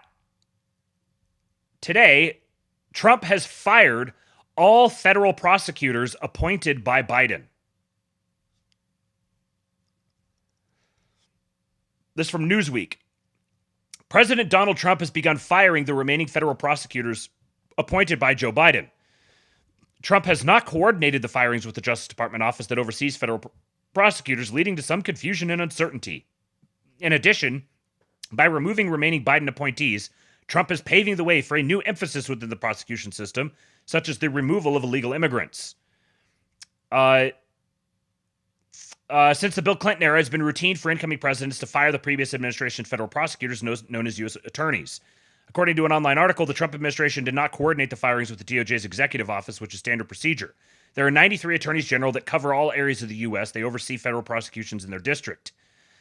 Bloomberg said 2 sources had said that the Trump administration had put no successorship plan in place for at least one U.S. attorney, leading to confusion over who would sign court filings. Oh no! Confusion! This is the part here. The sources told Bloomberg that the firings were relayed in a one-sentence message, informing the U.S. attorneys that they had been terminated effective immediately. So they literally got a one sentence that said, "You are fired." Oh, here you go. At the direction of President Donald J. Trump, I'm writing to inform you that your position as U.S. attorney is terminated effective immediately. Trump is replacing U.S. attorneys across the country with his own nominees, which will have to be approved by the Senate. According to the Senate website, the vast majority of nominations are routinely confirmed, while a small but sometimes highly visible number of nominees fail to receive action or are rejected by the Senate. It'll be interesting when those confirmation hearings start. It'll be interesting to see which ones they get. It'll be very revelatory. Every single time we get something like this, where Congress is having to act in a particular manner to approve legislation or to impeach a judge, or any time that you're starting to have votes in Congress, all of the turncoat Republicans are going to be under a microscope. And there is a lot of money and a lot of media clout ready to unpack every last little detail of their lives and drag them through the mud. So it's going to be very interesting to see which ones, like there's going to be like kind of a whack-a-mole here where you get to see where the hives of scum and villainy are starting to show up, which people are most implicated, and which ones are going to begin to, which Republicans are going to start trying to deviate from the administration. Okay, so now this one here, I've mentioned this lady a couple of times now, and it seems that one of these cases is starting to stand out from the rest. These are all the different injunctions and such that have been imposed by district courts for the different executive actions that Trump has taken. So in this case, you have this one here, which is, if I remember right, okay, yeah, Dellinger. So Dellinger versus Besant. So this was this guy who's the special counsel of the Office of Special Counsel who was fired. And then it says district court enters temporary restraining order requiring Trump to keep special counsel he fired in the job. So Trump fired this guy. And then the court is saying, no, you can't fire him, reappoint him to the position. This case, she says, will go to the Supreme Court soon and has huge implications on Article 2 power. Next step, DOJ will seek immediate stay or mandamus from D.C. Circuit, which will likely deny. And little background on this guy, Hampton Dellinger. This is from Julie Kelly. She says, last year, Hampton Dellinger, appointed head of the Office of Special Counsel by Biden, single-handedly expanded his reach of Hatch Act violations to White House employees. He was fired by Trump last week and filed a lawsuit claiming his firing broke the law. D.C. Judge Amy Berman Jackson reinstated his job. Here's what Dellinger wrote in Politico in May of 2024 after he broadened his own authority on Hatch Act enforcement. Quote, while the Hatch Act is broad on paper, a loophole has emerged in practice. Senior White House personnel, including assistants to the president and others deemed commissioned officers, aren't being subjected to the law's full enforcement. Today, that changes. It's clear Congress wants the Hatch Act to apply to as many people as possible. Only 2 positions are walled off completely from its restrictions, the president and vice president. While most Senate-confirmed officials are exempted from enforcement, White House staffers are not. It would be extraordinary if they were. As a result, I'm announcing that prior OSC statements that White House officials cannot face Hatch Act enforcement in the same way other federal civilian employees do are no longer in effect. It is time to close the Hatch Act escape hatch. And then she says, well, this gets even juicier. Hampton Dellinger worked with Hunter Biden at Boies Schiller at the same time the firm represented Burisma. According to Fox News, emails on Hunter's laptop demonstrated a close relationship between the two. The emails indicated Hunter, quote, attended a private gathering with Dellinger and other firm employees in March of 2014. In a February 2014 email, Dellinger told Hunter it was great to see him last week and asked whether he would be attending an attorney lunch. Hunter appeared to have a conflict but said he would be in the office the next day. I will be here tomorrow and be great to catch up, Dellinger said. Biden appointed Dellinger, who donated to his campaign, to Assistant Attorney General overseeing the Justice Department's Office of Legal Policy before appointing him to head of Office of Special Counsel. And Eric Chiaramella in the works. And Jeff Carlson notes this was the exact time that Hunter was reaching out to various members of Congress through Boyce Schiller, including Senator Chris Murphy, to lobby on behalf of Burisma and its owner, Mykola Zlochevsky.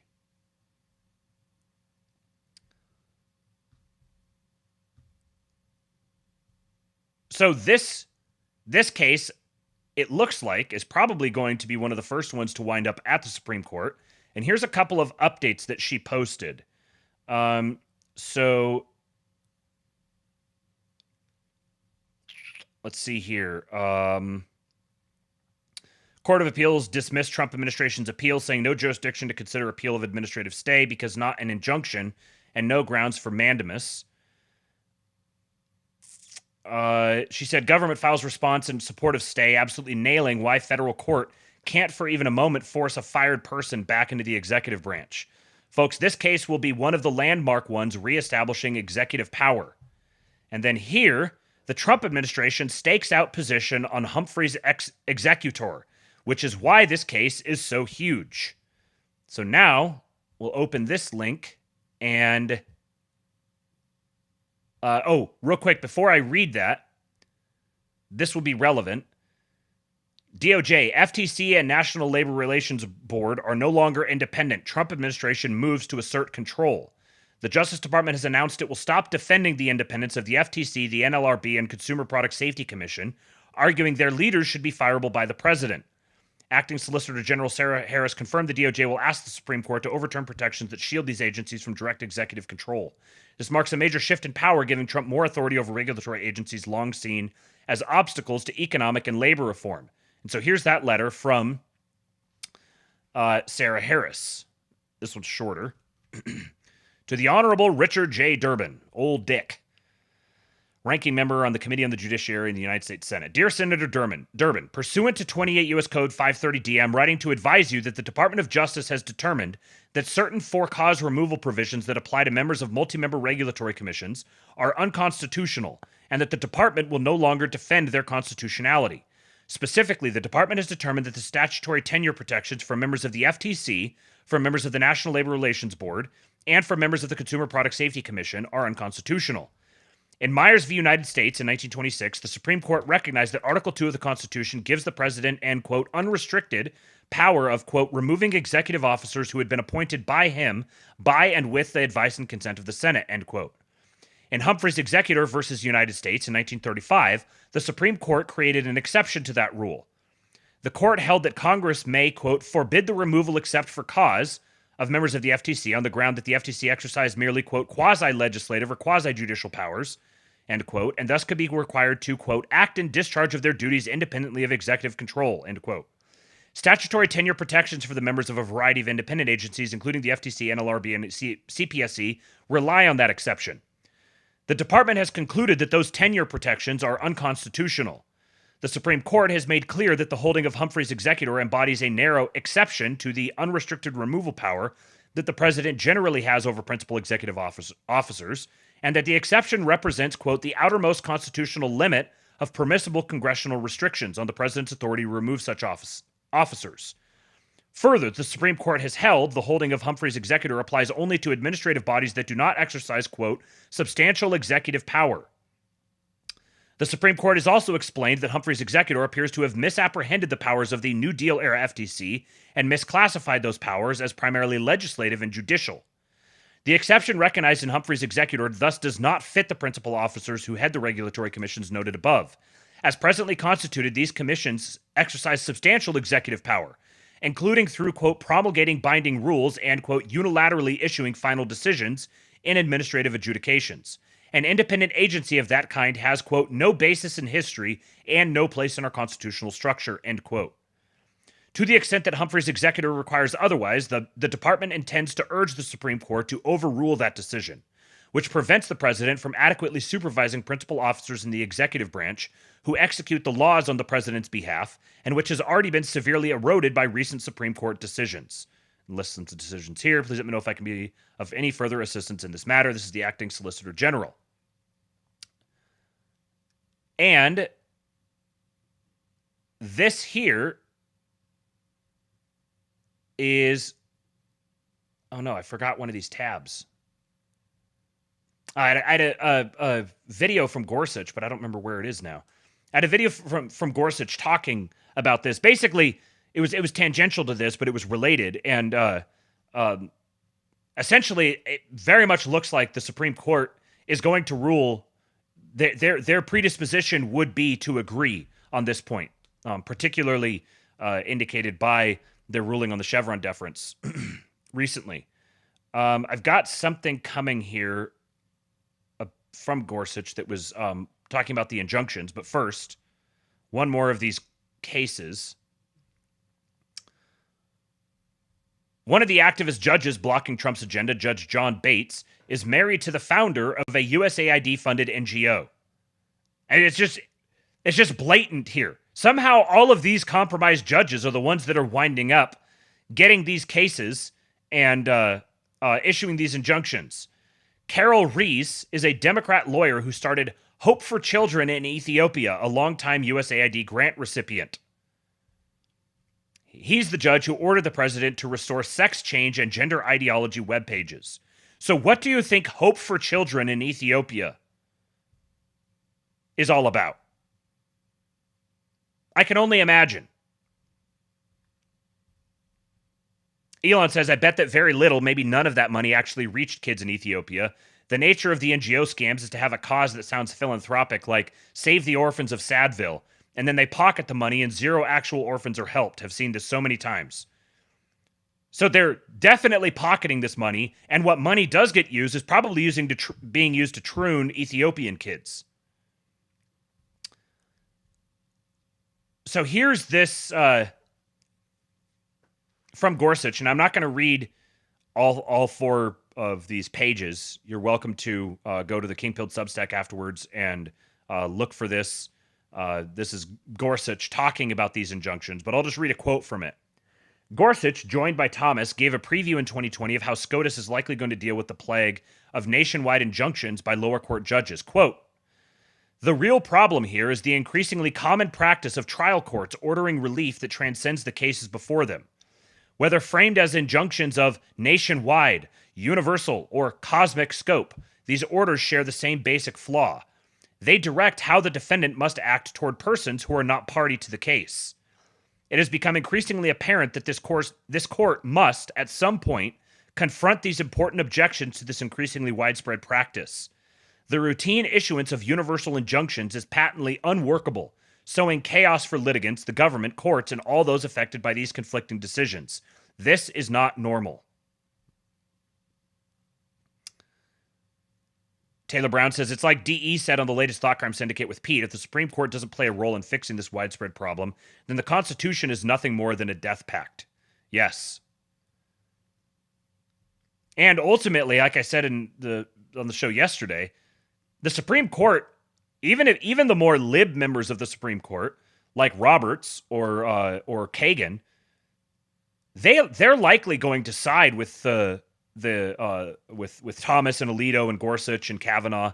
I wouldn't be surprised if it winds up being Sotomayor, Amy Coney Barrett, and Jumanji, who would side with the district courts in this case. But the other six, I think, would all recognize that this is a matter of protecting the influence of the Supreme Court, because it's diminishing the influence of the Supreme Court by these lower courts being able to issue these injunctions that constrain Congress or the executive branch in completely unconstitutional ways, just kind of at a whim. It's one thing if they're able to issue injunctions like for their district, but nationwide injunctions is just madness. A quick little update on the 51st state. Colin DeMello, Canadian journo, tweeted this yesterday. BC Premier David Eby, I don't care how Canadians pronounce their names, says premiers had a frank conversation with Trump administration officials about the 51st state comments and stressed it's a, quote, non-starter. Eby says the two representatives, Deputy Chief of Staff James Blair and Director of Presidential Personnel Sergio Gore, agreed to share a few items with Trump. willingness to engage, work on key areas of agreement, and Canada would never be the 51st state. So note, 4:37 p.m. yesterday. At 5:08 p.m. yesterday, James Blair, Deputy Chief of Staff, says, pleasant meeting with the premiers. To be clear, we never agreed that Canada would not be the 51st state. We only agreed to share Premier Ebby's comments. Further, we said the best way to understand President Trump's position is to take what he says at face value. It was nice meeting with you guys. We're going to be taking your country.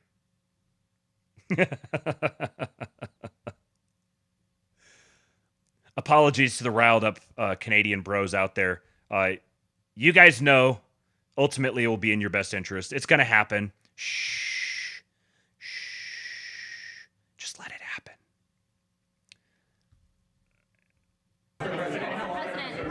Going with Canada, there was obviously a delay in implementing those tariffs.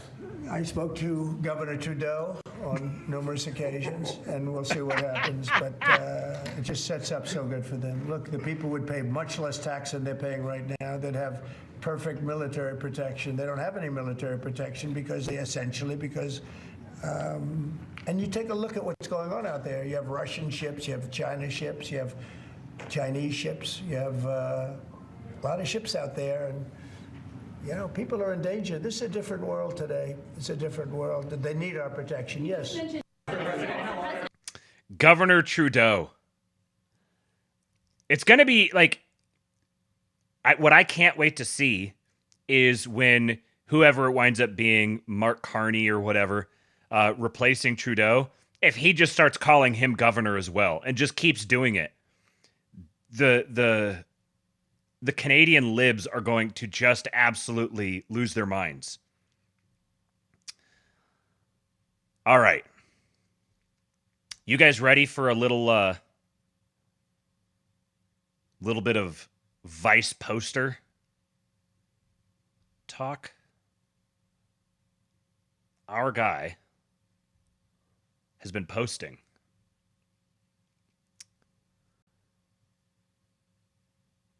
so this account, this guy here, Jonathan Liedl, gives this post this. He says, Vance gives a speech in Paris urging the global community to not be too risk averse and too self-conscious when it comes to AI, and warns against regulating U.S. tech companies in Europe and beyond. And he says, in all seriousness, the right-wing religious populist versus tech bro libertarian civil war in the Trump admin might not play out between Musk and Vance, but within Vance himself. Meaning, proportionally, there may be a lot less religious populism to go around than some previously thought. So this is an account with barely 4,000 followers, posts niche commentary on the overlap between AI and Catholicism. Post gets less than 100 likes, doesn't even tag JD Vance. JD shows up anyway and responds with substance, amicable parting. We are living in a dream. This from Santiago Pliego. So here's Vance's reply. He's out jet-setting around the country, around the world. He's in France and all over the place. And yet he stopped and he wrote this out as a reply yesterday. This was early yesterday morning, our time. He says, I'll try to write something to address this in detail, but I think this civil war is overstated. Though, yes, there are some real divergences between the populists and the techies, but briefly. In general, I dislike substituting American labor for cheap labor. My views on immigration and offshoring flow from this. I like growth and productivity gains, and this informs my view on tech and regulation. When it comes to AI specifically, the risks are 1, overstated, or 2, difficult to avoid. One of my very real concerns, for instance, is about consumer fraud. That's a valid reason to worry about safety, but the problem is much worse if a peer nation is 6 months ahead of the US on AI. Again, I'll try to say more. Imagine having a vice president that steps in and earnestly responds to something like this from some little account. Now, I'm not going to share one of the other tweets that was going around speculating about who Vance's burner might be, because I think it's probably best if it stays less known. I'm not going to participate in publicizing that even more. You could probably go find it if you really wanted to, but there's an account that's been widely suspected to be his burner, and that account follows this guy.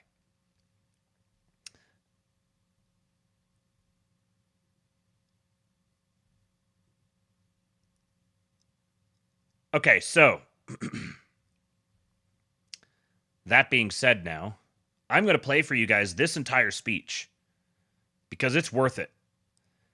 You get to see some of the European technocrats squirming, uncomfortable. Catherine Boyle says, incredible to see a political leader translate how a new technology can promote human flourishing with such clarity. Exceptional speech. This is... I commented early on that Vance always seemed kind of uncomfortable when he was giving scripted speeches, and he still seems a little bit, but he's getting more and more presidential by the day. And this is genuinely like to have a potential president who can speak this can talk about these things in this level with this level of sophistication is just incredible. I've never felt more represented in my life.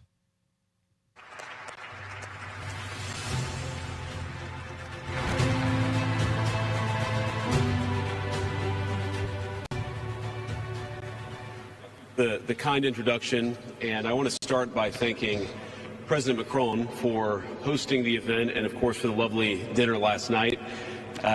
During the dinner, President Macron looked at me and asked if I would like to speak, and I said, Mr. President, I'm here for the good company and free wine, but I have to earn my keep today. And I, of course, want to thank Prime Minister Modi for being here and for co-hosting the summit, for all of you for participating. And I'm not here this morning to talk about AI safety, which was the title of the conference a couple of years ago. I'm here to talk about AI opportunity. When conferences like... Now, real quick, I know a lot of people haven't necessarily followed the intra-Silicon Valley wars on this, but AI safety is a euphemism presented by the, let's say, the Sam Altman crowd. The Kamala Harris enthusiasts, and it's a euphemism for AI technology should be heavily restricted into the hands of our selected technocrats and should be used as a censorship tool, essentially. And there's been a big knockdown, drag-out fight going on in Silicon Valley for a couple of years over this. So him saying this, like that little comment right there, this is an AI safety summit happening in Europe. And he's saying, I'm not going to talk about AI safety. I'm going to talk about AI opportunity. That is, to the people who are paying attention, that is a not so subtle indicator of where the administration stands on this debate. There's the closed source versus open source. And the closed source basically says, if we don't heavily restrict and regulate and create tons of regulatory capture for our favored companies here, then we're going to get Skynet. And open source says that's the way you get Skynet. This convene to discuss a cutting-edge technology, oftentimes I think our response is to be too self-conscious, too risk-averse. But never have I encountered a breakthrough in tech that so clearly calls us to do precisely the opposite. Now, our administration, the Trump administration, believes that AI will have countless revolutionary applications in economic innovation, job creation, national security, healthcare, free expression, and beyond. And to restrict its development now will not only unfairly benefit incumbents in the space, it would mean paralyzing one of the most promising technologies we have seen in generations. Now, with that in mind, I'd like to make 4 main points today. Number 1, this administration will ensure that American AI technology continues to be the gold standard worldwide, and we are the partner of choice for others, foreign countries, and certainly businesses as they expand their own use of AI. Number 2, we believe that excessive regulation of the AI sector could kill a transformative industry just as it's taking off, and will make every effort to encourage pro-growth AI policies. And I like to see that deregulatory flavor making its way into a lot of the conversations this conference. Number 3, We feel very strongly that AI must remain free from ideological bias and that American AI will not be co-opted into a tool for authoritarian censorship. And finally, number 4, the Trump administration will maintain a pro-worker growth path for AI, so it can be a potent tool for job creation in the United States. And I appreciate Prime Minister Modi's point.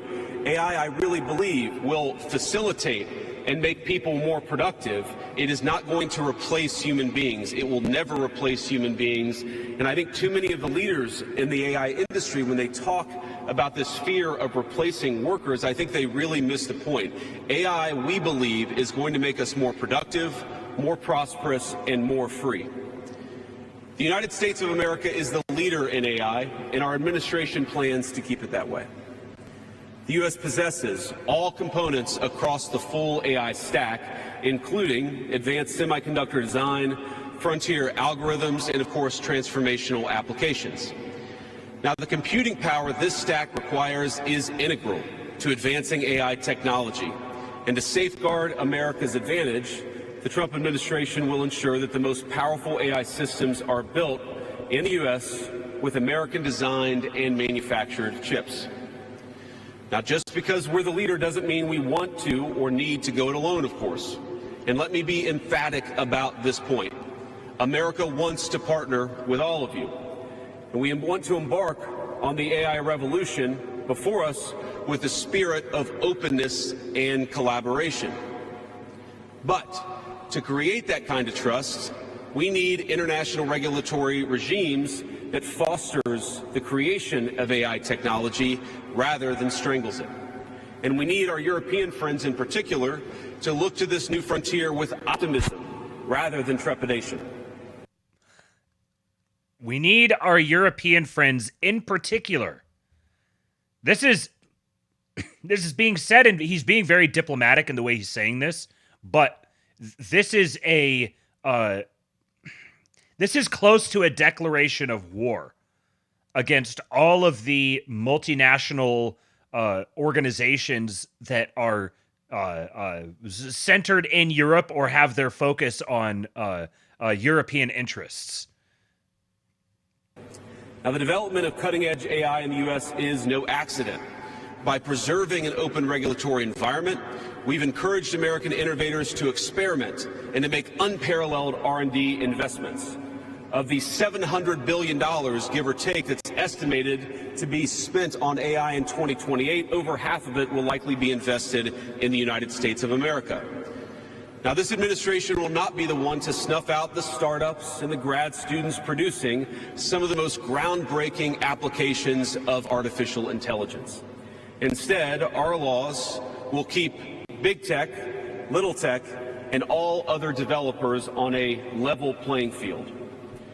Now, with the President's recent executive order on AI, we're developing an AI action plan that avoids an overly precautionary regulatory regime while ensuring that all Americans benefit from the technology and its transformative potential. Now, we invite your countries to work with us and to follow that model if it makes sense for your nations. However, the Trump administration is troubled by reports that some foreign governments are considering tightening the screws on U.S. tech companies with international footprints. Now, America cannot and will not accept that, and we think it's a terrible mistake, not just for the United States of America, but for your own countries. Now, U.S. innovators of all sizes already know what it's like to deal with onerous international rules. Many of our most productive tech companies are forced to deal with the EU's Digital Services Act and the massive regulations it created about taking down content and policing so-called misinformation. And of course, we want to ensure the internet is a safe place, but it is one thing to prevent a predator from preying on a child on the internet, and it is something quite different to prevent a grown man or woman from accessing an opinion that the government thinks is misinformation. Meanwhile, for smaller firms, navigating the GDPR means paying endless legal compliance costs or otherwise risking massive fines. Now, for some, the easiest way to avoid the dilemma has been to simply block EU. Did you catch that there? This dude cannot remotely comprehend the conversation that's happening right now. Now, for some, the easiest way to avoid the dilemma has been to simply block EU users in the first place. Is this really the future that we want? Ladies and gentlemen, I think the answer for all of us should be no.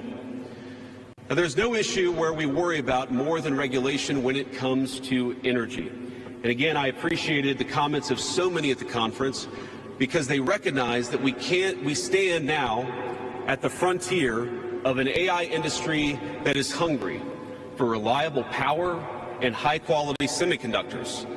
Yet too many of our friends are deindustrializing on the one hand and chasing reliable power out of their nations and off their grids with the other. This is directly targeted at the EU and their leadership and adjacent organizations. And there's no other way that it can be taken. This is a shot across the bow at them that's basically like, we're moving on, and we hope that we invite you to join us in this new world, but you will get left behind and you will get destroyed if you decide to keep going the way you're going. The AI future is not going to be won by hand-wringing about safety. It will be won by building, from reliable power plants to the manufacturing facilities that can produce the chips of the future. Now, at a personal level, what excites me most about AI is that it is grounded in the real and the physical economy. The success of the sector isn't just a matter of smart people sitting in front of a computer screen and coding. It depends on those who work with their hands.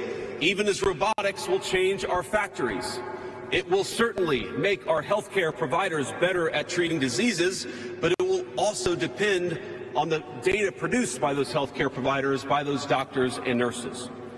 I believe it will help us create and store new modes of power in the future, but right now, AI cannot take off unless the world builds the energy infrastructure to support it. Now, it's my view that tech innovation over the last 20 years has often conjured images of smart people staring at computer screens, engineering in the world of bits. But the AI economy will primarily depend on and transform the world of atoms. Now, at this moment, we face the extraordinary prospect of a new industrial revolution, one on par with the invention of the steam engine or Bessemer steel. But it will never come to pass if overregulation deters innovators from taking the risks necessary to advance the ball. Nor will it occur if we allow AI to become dominated by massive players looking to use the tech to censor. Real quick, Rob P. says AI could replace many doctors, and I'll change one thing about that statement. AI should replace many doctors. Now, you guys are catching this in the chat. I wanted to go back and start this little section here over again. It's the extraordinary prospect of a new industrial revolution, one on par with the invention of the steam engine or Bessemer steel. But it will never come to pass if overregulation deters innovators from taking the risks necessary to advance the ball. Nor will it occur if we allow AI to become dominated by massive players looking to use. Okay, I didn't go back far enough. Yes, you heard the world of atoms, world of bits, world of atoms, directly from Peter Thiel. The tech to censor or control users' thoughts. And I'd ask if you step back a moment and ask yourself, who is most aggressively demanding that we, meaning political leaders gathered here today, do the most aggressive regulation? It is very often the people who already have an incumbent advantage in the market. And when a massive incumbent comes to us asking us for safety regulations, we ought to ask whether that safety regulation is for the benefit of our people or whether it's for the benefit of the incumbent.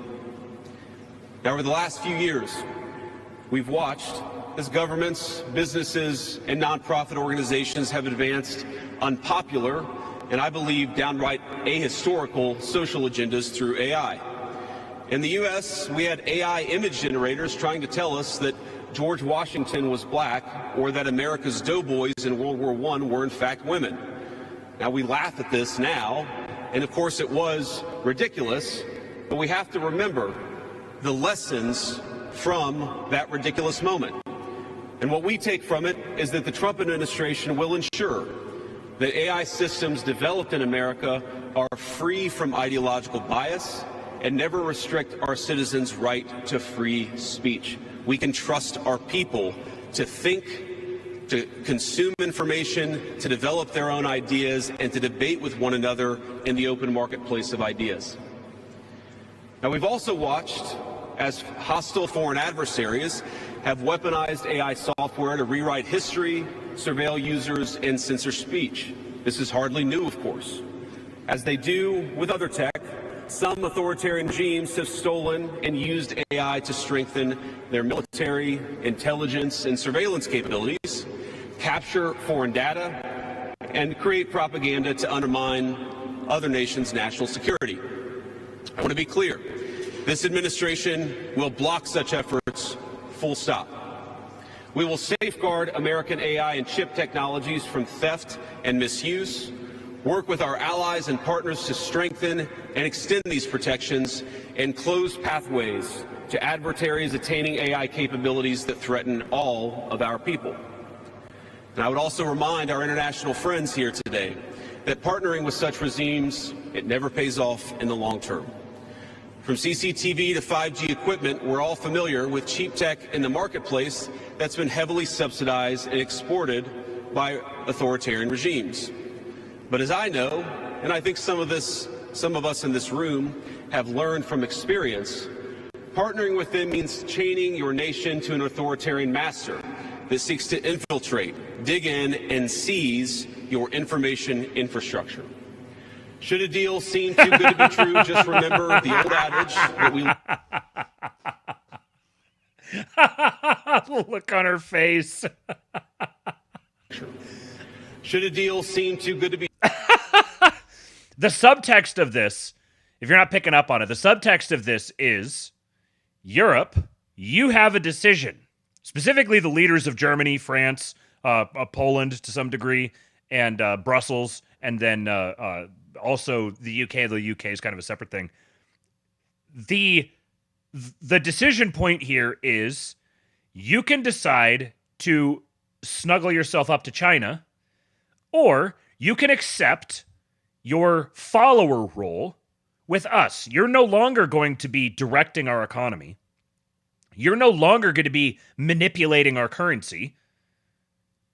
He said, anybody who's threatening, and I can't remember his exact words, but basically, anybody who's threatening our energy markets or the supply chains for anything implicated in AI is an adversary and is going to be treated as such. So there's three major powers in the world. There's the United States, there's Russia, and there's China. Europe is going to have to accept a daddy.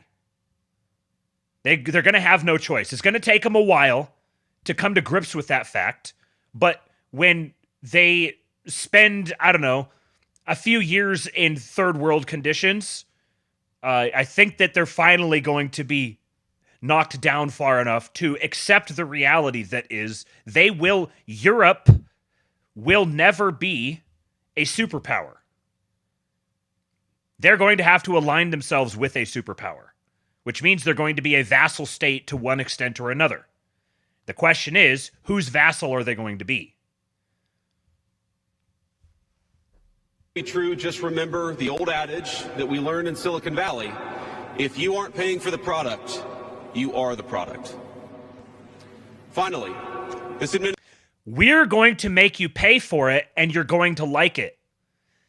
They're going to offer it to you for free. We're going to charge you because we care about you. The administration wants to be very clear about one last point. We will always center American workers in our AI policy. We refuse to view AI as a purely disruptive technology that will inevitably automate away our labor force. We believe, and we will fight for policies that ensure that AI is going to make our workers more productive, and we expect that they will reap the rewards with higher wages, better benefits, and safer and more prosperous communities. From law to medicine, manufacturing, The most immediate applications of AI almost all involve supplementing, not replacing, the work being done by Americans. Now, combined with this administration's worker-first approach to immigration, we believe that a U.S. labor force prepared to use AI to its fullest extent will instead attract the attention of businesses that have offshored some of these roles. To accomplish this, the administration will make sure that America has the best trained workforce in the world. Our schools will teach students how to manage, how to supervise, and how to interact with AI-enabled tools as they become more and more a part of our everyday lives. And as AI creates new jobs and industries, our government, businesses, and labor organizations have an obligation to work together to empower the workers, not just of the United States, but all over the country, all over the world. To that end, for all major AI policy decisions coming from the federal government, the Trump administration will guarantee American workers a seat at the table, and we're very proud of that. Now, I've taken up enough of your time, so I'd like to close with just a quick story. This is a beautiful country, President Macron, and I know that you're proud of it and should be. And yesterday, as I was touring Les Invalides with General Grift with my 3 kids, he was kind enough to show me the sword that belonged to America's dearest international friend from our own revolution, of course, the Marquis de Lafayette.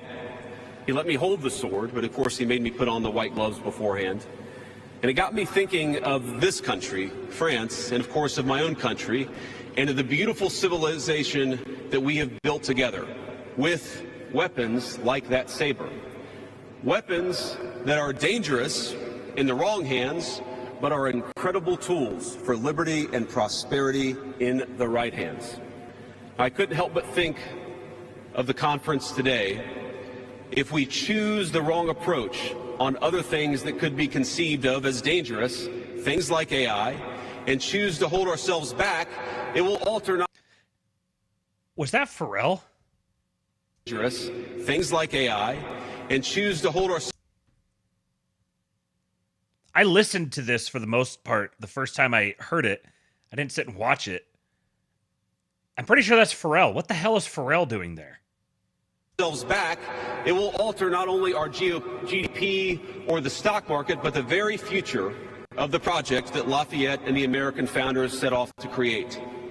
Now, this doesn't mean, of course, that all concerns about safety go out the window, but focus matters.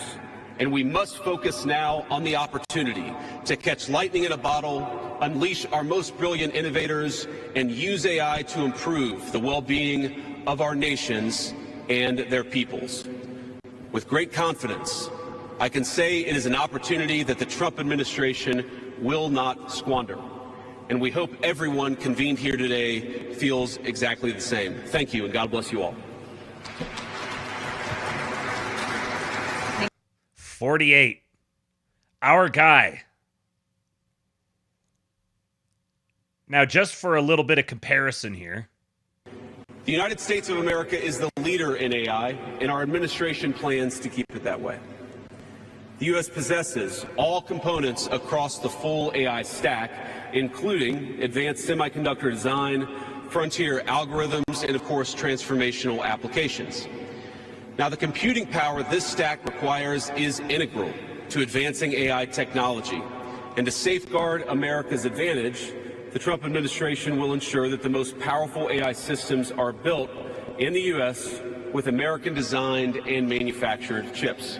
AI is kind of a fancy thing. It's, first of all, it's 2 letters. It means artificial intelligence. But ultimately what it is it's about machine learning. And so the machine is taught. And part of the issue here is what information is going into the machine that will then determine, and we can predict then, if we think about what information is going in, what then will be produced in terms of decisions and opinions that may be made through that process. Thank you, Kamala. Very cool.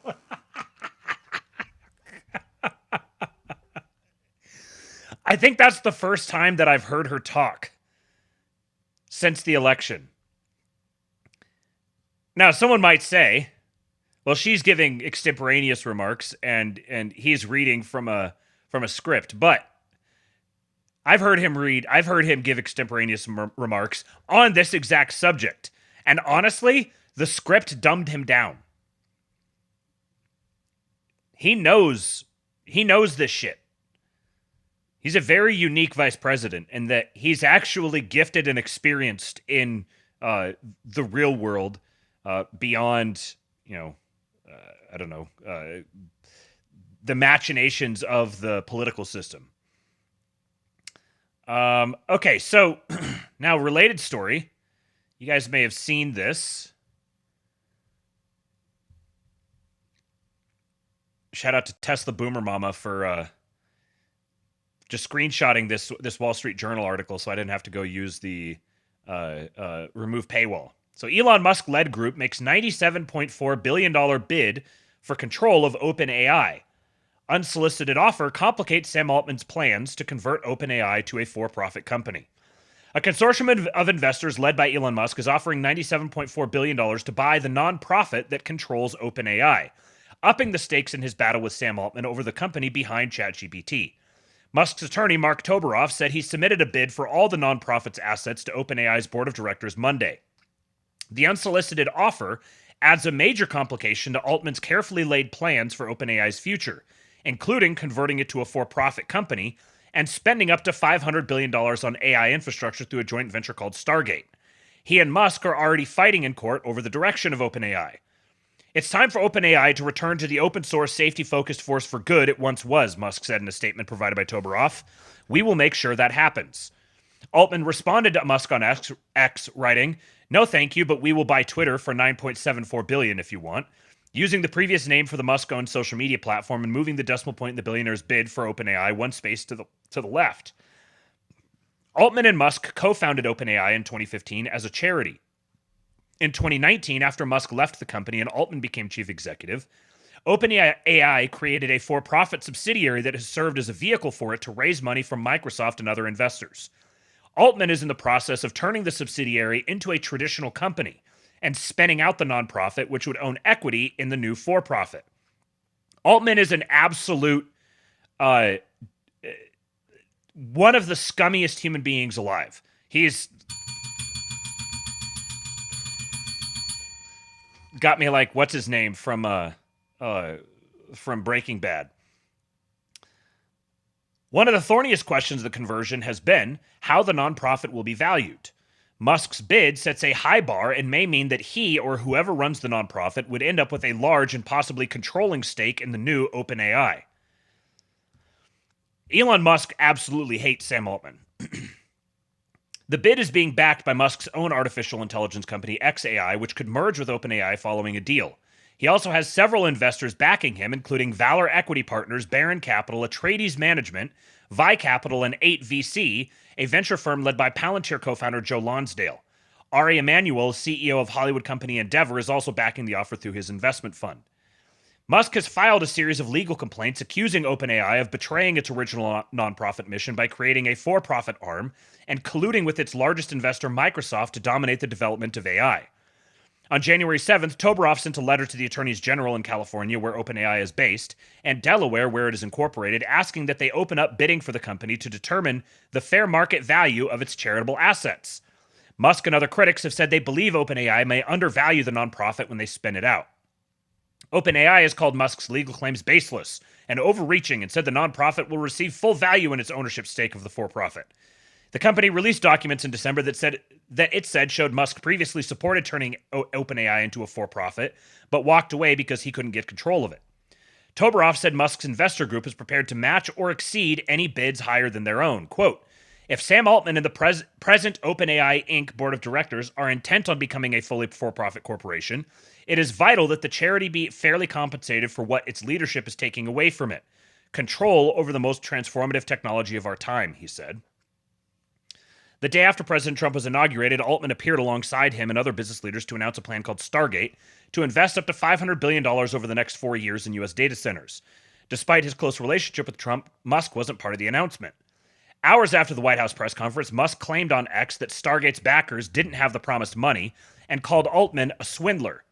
Altman disputed Musk's claims. Even before Musk's latest move, OpenAI faced numerous obstacles in what would be one of the biggest ever conversions of a charity to a for-profit company. Rival Meta Platforms sent a letter to California's Attorney General in December expressing its opposition to the plan. And OpenAI is locked in negotiations with Microsoft and other stakeholders over how much equity they should receive in the new company. OpenAI has pledged to complete the transition by late 2026 as part of a $6.6 billion funding round in October that valued it at $157 billion. It is separately in talks to raise up to $40 billion in a new funding round that would value the company as high as $300 billion. The Wall Street Journal reported last month Japanese conglomerate SoftBank would lead the round and is in discussions to invest between $15 and $25 billion. OpenAI and SoftBank are separately trying to raise billions for Stargate, an effort that may become more difficult due to uncertainty around the company's future, sparked by Musk's bid. Now there's some of the background on it. Here's some more detail from this excellent thread. This is from Nathan P.M. Young. He says, Altman is currently trying to sell OpenAI to himself at a lowball price. It's a bit technical, so he may get away with it. This is going to take more than one tweet, and I'm no journalist, but it makes me angry. OpenAI is not a company. It is a company owned by a nonprofit. And that nonprofit was set up so that its primary duties were to humanity, not shareholders. This is still in their charter, quoting from the charter. We commit to use any influence we obtain over AGI's deployment to ensure it is used for the benefit of all and to avoid enabling uses of AI or AGI that harm humanity or unduly concentrate power. Our primary fiduciary duty is to humanity. We anticipate needing to marshal substantial resources to fulfill our mission, but will always diligently act to minimize conflicts of interest among our employees and stakeholders that could compromise broad benefit. Now, obviously, it's not possible to have a fiduciary duty to humanity, but they're the ones who put it out there, so by all means, let's hold them to it. Remember the OpenAI crisis? AI safety concerns seem to have been a key part. The old board fired Altman, and then he outmaneuvered them. Since then, everyone I know and respect at OpenAI has left or in some cases been fired. There was a conflict, Altman won. And note that one of the stories that came out a couple of months ago was a whistleblower from OpenAI who just magically wound up self-deleting, and it was extremely suspicious. He self-deleted in a way that, if I remember the details of the story right, he self-deleted in a way that would not necessarily be bloody, and he was found in a puddle of blood. Now, Altman wishes to take OpenAI private. Let's consider the impacts of this. He will be able to raise money more easily, no duty to humanity, he will become very rich. They're discussing giving him a 7% stake in the for-profit shift. But one can't just take a nonprofit private. Property rights matter. There are two OpenAIs. The nonprofit owns the for-profit. So if Altman wants to run OpenAI as a for-profit, he will have to buy it from the nonprofit, which is what he wants to do. So you have the nonprofit that owns the for-profit. To get the for-profit out of the nonprofit, Altman must give them something in exchange, e.g. money or shares. But the current price that's being discussed is $40 billion, despite a recent valuation of $150 billion. Why is the nonprofit selling its assets so cheaply? Well, I suggest it's because Altman is on the board of the nonprofit. He is part of the buyer and the seller. He is selling to himself. Of course he wants to pay a low price. Seems like a colossal conflict of interest. He was reinstated to the board March 2024, fully reversing the tumultuous events of November 2023, when he was briefly ousted as CEO. His return to the board was part of a broader restructuring of OpenAI's leadership and governance structure. Yes, this is some House of Cards shit. And it's not like others aren't offering more. Musk today offered $100 billion. So this is the context of Musk stepping in and offering this unsolicited offer. No thanks, Altman says with a jibe about Twitter. Is he implying the offer, probably higher than his own, is lowball? Is he saying it's an insult to offer to buy something he doesn't want to sell? I don't know. But what is clear is that Altman, the board member, is rejecting Musk's offer, despite the only other offer we've heard being Altman, the OpenAI CEO. Why is it in the nonprofit's best interest to do this? Why is it in the interest of humanity, the nonprofit's primary duty? Elon Musk says, would you like to sell OpenAI's profit for $100 billion? And Sam Altman says, no, currently I'm only interested in much lower offers from people called Samuel Altman. I don't know all the facts. Perhaps Altman and the board have good reason to prefer Altman's lower offer. Perhaps I'm wrong about something, but Altman has a history of moving fast and getting what he wants. To avoid this, we need to spot the pattern. I do have to object to this masterful tweet being reappropriated for anyone other than Donnie Trump, but oh well. He says, I'm honestly annoyed. I'm annoyed he has the gall to try and sell a huge business to himself at a below market rate, then mock someone for pointing out the absurdity of it. The feminists have a word for that. It's called gaslighting.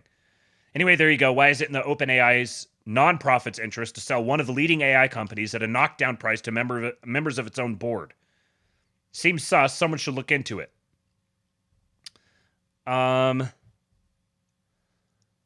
Since publishing, I've read the comments. Two clarifications. Some people say that nonprofit has already sold some of its profit rights. That's true, but they all revert back if AGI is reached. No wonder Microsoft wants to remove that structure. Secondly, it doesn't matter what the OpenAI crisis was about. What is important is that the old board cared about things other than profit, and it and Altman were in conflict. The protections under the new structure will be much, much weaker. Now, continuing here.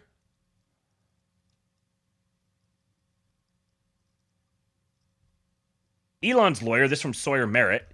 Elon's lawyer says that all of the money from Elon's and his group's $97.4 billion OpenAI buyout offer will be, quote, used exclusively to further OpenAI's original charitable mission, should OpenAI accept the offer.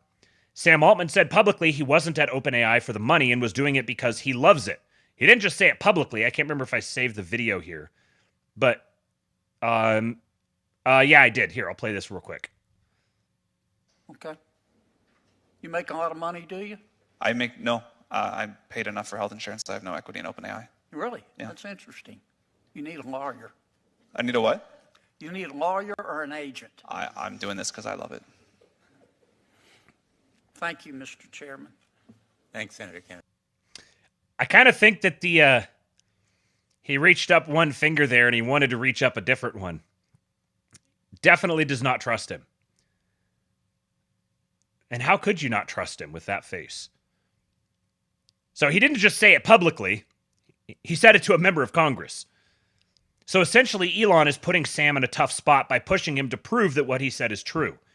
Elon's lawyer said that Elon and his investor group are prepared to match or exceed any bids higher than their own. Quote, if Sam Altman and the present OpenAI board of directors are intent on becoming a fully for-profit corporation, it is vital that the charity be fairly compensated for what its leadership is taking away from it.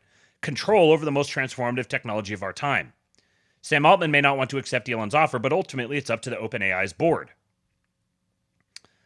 They said it's time for OpenAI to return to the open source, safety-focused force for good that it once was. And then another thread here from Tesla Boomer Mama. Says OpenAI CEO says board will reject Musk's $97 billion offer. Shortly after Elon Musk made a surprise $97 billion bid for OpenAI's assets on Monday, its CEO Sam Altman told staff in a message that its board of directors intends to make it clear that it has no interest in Musk's, quote, supposed, quote, bid, and that the offer wasn't in the interest of OpenAI's mission to develop advanced artificial intelligence for all of humanity, according to a person who saw the message. The letter indicates that OpenAI's 10-person board is backing Altman in his fight against Musk's months-long effort to prevent the for-profit arm of OpenAI, which develops ChatGPT and other products, from getting out from under the control of OpenAI's nonprofit by converting to a public benefit corporation. Musk is arguing that the nonprofit will be shortchanged by the conversion. Altman rejected the offer on X earlier Monday, but it wasn't clear if he was doing so with the backing of the board. Nearly all of the directors joined after Altman was briefly fired, then rehired by the nonprofit's directors in late 2023. Altman told staff about the board's imminent rejection of Musk's bid before he or the board saw an official offer letter from Musk, according to the message, and he referred to the effort as, quote, just embarrassing to watch. Musk has sued OpenAI for allegedly defrauding him into making substantial donations to the nonprofit after co-founding it in 2015 with Altman and others. Altman and OpenAI have denied his charges. A U.S. district judge said in a hearing last week that she was leaning in favor of OpenAI in its initial defense against Musk's effort to halt the planned conversion. In making his bid, Musk and a consortium of investors essentially placed a value on the nonprofit assets that's higher than their theoretical current value. Under the current structure, both the nonprofit and Microsoft, OpenAI's largest outside shareholder, are in line to receive billions of dollars in profits if the company generates them. After the conversion, the nonprofit arm would end up with a stake of at least 25% in the corporation, the information is reported, and Microsoft would also end up with a big stake. Their for-profit arm was valued at $150 billion in a financing last fall, which means the value of the nonprofit's proposed stake following the conversion would be far less than what Musk is offering, even if the nonprofit got a 50% stake. Musk's team estimates that the nonprofit's assets, control over the for-profit, and rights to some of its future profits, is essentially equivalent to a 51% stake in the for-profit, meaning Musk is valuing the for-profit arm at about $190 billion. The for-profit arm is now in the midst of raising equity funding from SoftBank at a pre-investment valuation of $260 billion, but the deal hasn't closed. Last month, Musk's lawyer sent a letter to the attorneys general, blah, blah, blah, I already read about that. If Musk succeeds in raising the potential market value of the nonprofit's assets, it could dilute the value of stakes held by OpenAI's investor in the for-profit arm, including Microsoft. And then another interesting thread on this is, let me see here.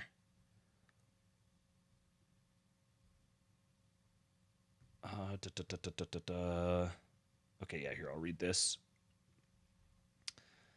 Elon Musk's $97.4 billion bid to acquire OpenAI is a strategic masterstroke aimed at exposing Sam Altman's questionable maneuvers within the organization. Altman's swift dismissal of the offer, coupled with his attempt to downplay it, raises significant concerns about his intentions and the integrity of OpenAI's leadership. Musk's bid wasn't just about acquiring OpenAI, it was a deliberate move to force transparency and reveal the extent of Altman's backroom dealings. Pro tip, when you see this dash used in writing, that's a big tip, at least for the time being, that this is something produced by Grok or ChatGPT. By presenting this substantial offer, Elon Musk has effectively unmasked Altman's blatant conflicts of interest and the opaque financial maneuvering happening behind closed doors. Altman is trying to sell OpenAI to himself for a ridiculously low $40 billion, while Musk is offering almost 2.5 times that amount. That isn't just a questionable business decision, it reeks of corruption, deliberate undervaluation, and financial deceit on a massive scale. This isn't just about a lowball offer, it's about Altman rigging the game in his own favor at the expense of OpenAI's real valuation. Altman's dual role as both a buyer and a seller within the organization suggests a deliberate effort to manipulate OpenAI's worth, likely to facilitate a self-serving acquisition at a drastically reduced price.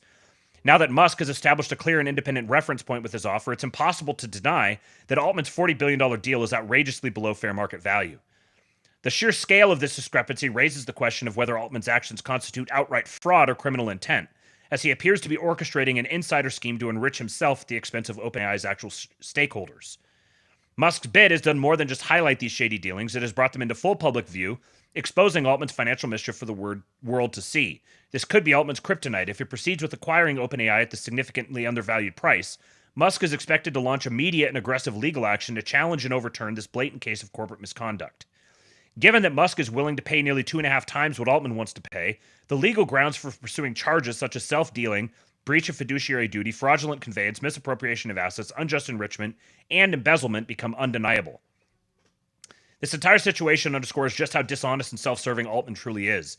His character has long been questioned, and his political opportunism only reinforces his lack of principles. Once a staunch Biden supporter, he has suddenly pivoted toward Trump, not out of conviction, but purely for self-preservation. Altman embodies the worst kind of hypocrisy. He operates in the shadows, manipulating deals to serve his personal agenda, while pretending to champion ethical AI. Musk's genius 4D legal chess move ensures that accountability remains paramount in the world of AI. Those controlling and owning the most powerful AI systems must be held to the highest ethical standards, and Altman has proven he is unfit to oversee such transformative technology. His greed and selfish ambition will not go unchallenged, and thanks to Musk, the world now sees him for what he truly is, a trickster willing to sell out OpenAI for personal gain. Now, someone asked the guy here, what happens if Altman just sells it to himself for $100 billion instead? And he replied, first of all, if Musk succeeds in forcing Altman to offer $100 billion instead of $40 billion, that alone would be a major win. It would reestablish something closer to fair market valuation rather than the absurdly low $40 billion Altman is currently trying to get away with. Restoring fairness and competition in AI is already a partial mission accomplished for Musk. However, it's not that simple. If Altman was planning to finance a $40 billion deal, suddenly coming up with an extra $60 billion, 2.5 times that amount, would be a serious challenge. The financial gap is enormous, and it's unlikely he could pull it off without significant new backing. Then there's another issue. Recent reports suggest SoftBank and others were considering a $40 billion investment in OpenAI at a $260 billion valuation. That's pre-money, meaning post-money, the company would be valued at $300 billion. So even at $100 billion, OpenAI would still be wildly undervalued. That's likely why Musk had no hesitation in offering that amount. It's still a steal.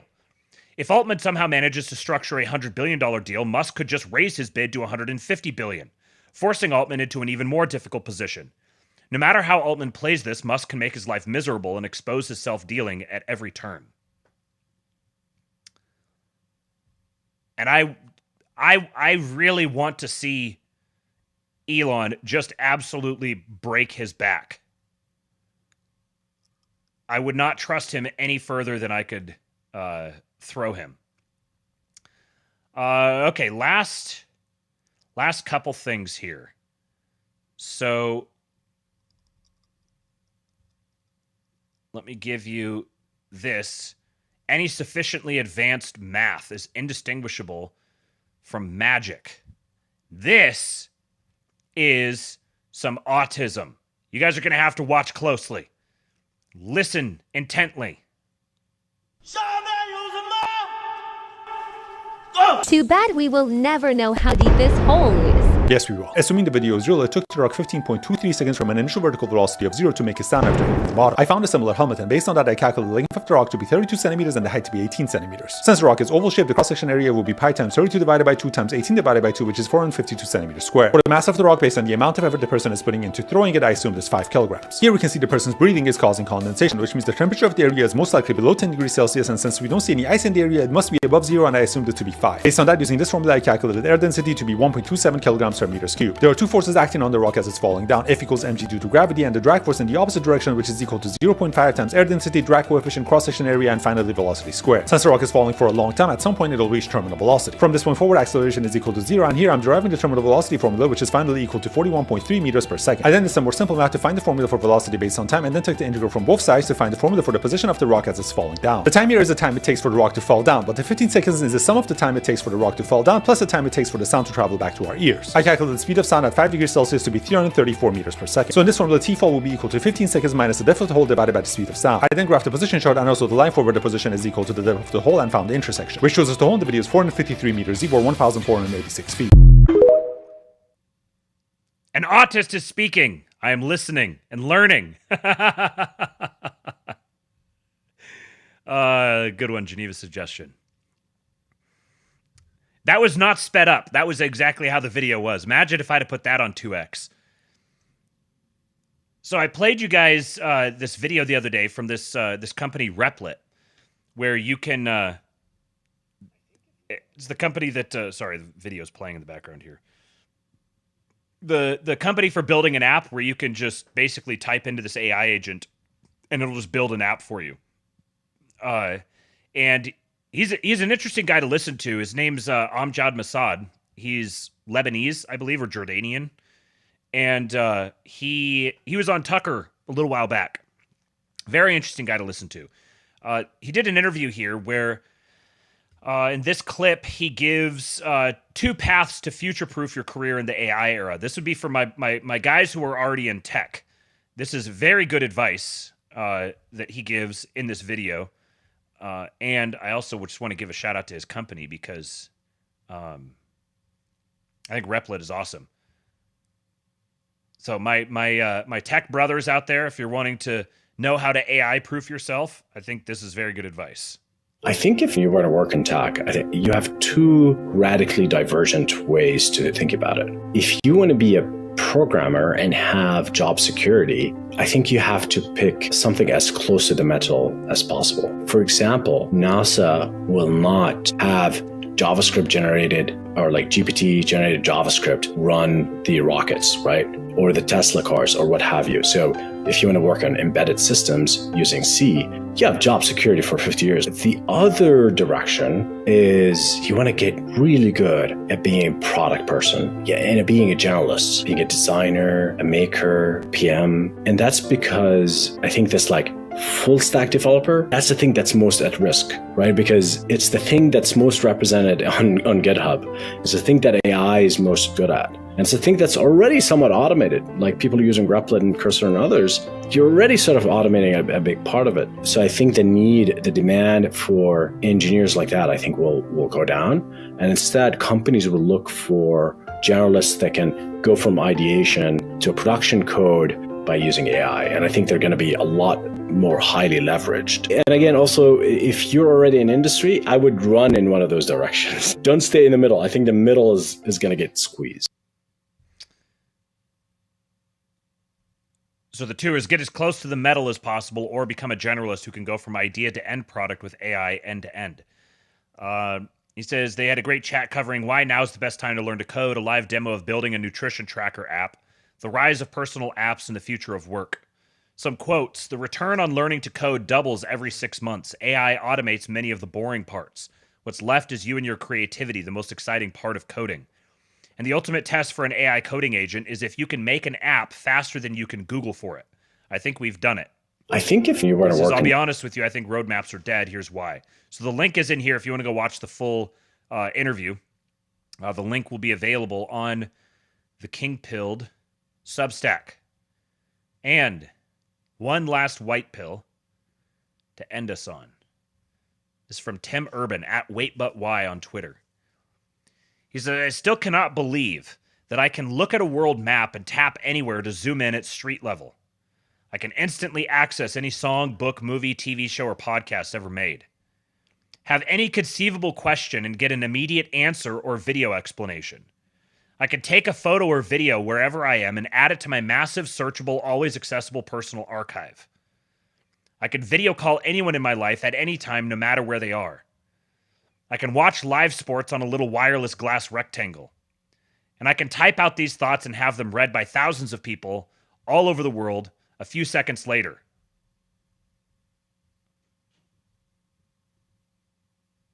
Important little things to remember.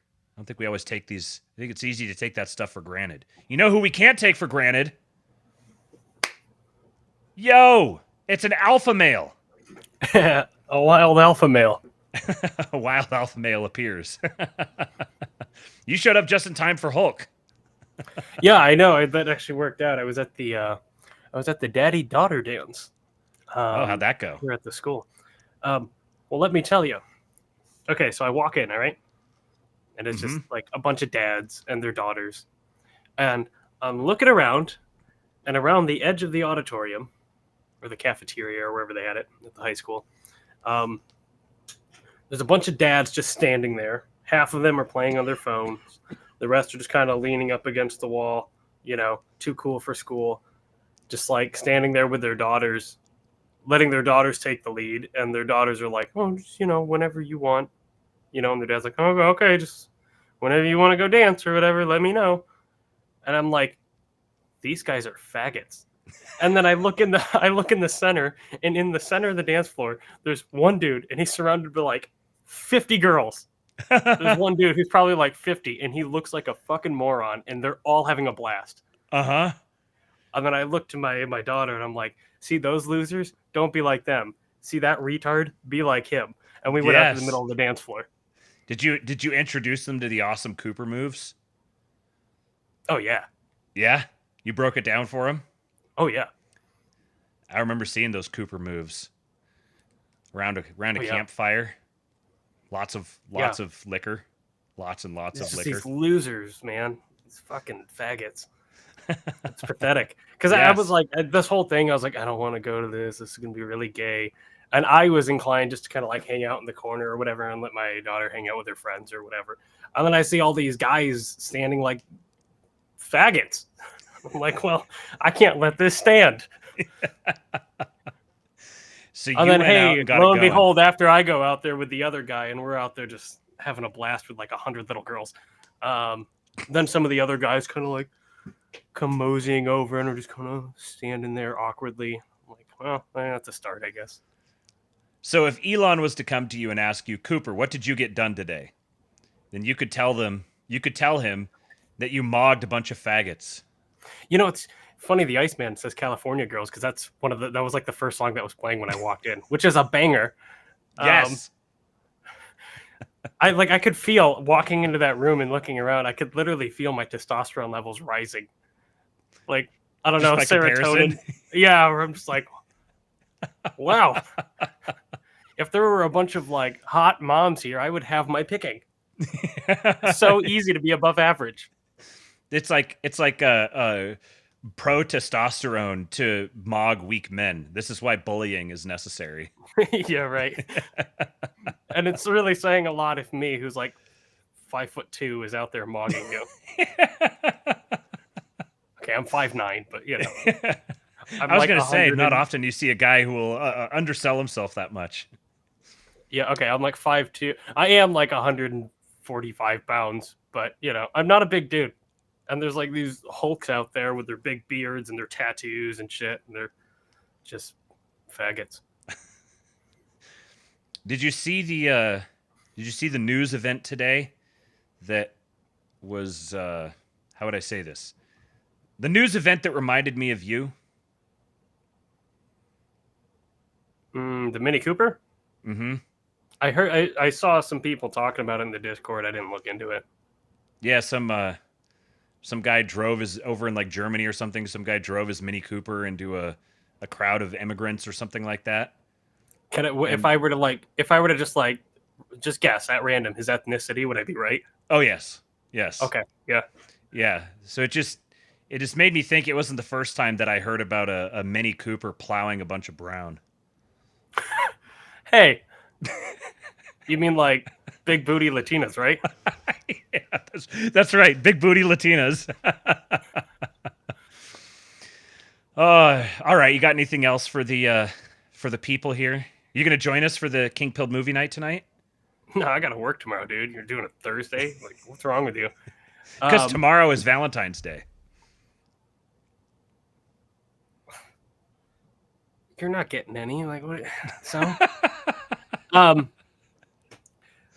yes. One last word is go out there and mog the faggots. Yes. Now give us. You must mog faggots, and so I give you Hulk. When they took a shot at my hero, and they tried to kill the next president of the United States, enough was enough, and I said, let Trumpomania run wild, brother. Let Trumpomania rule again. Let Trumpomania make America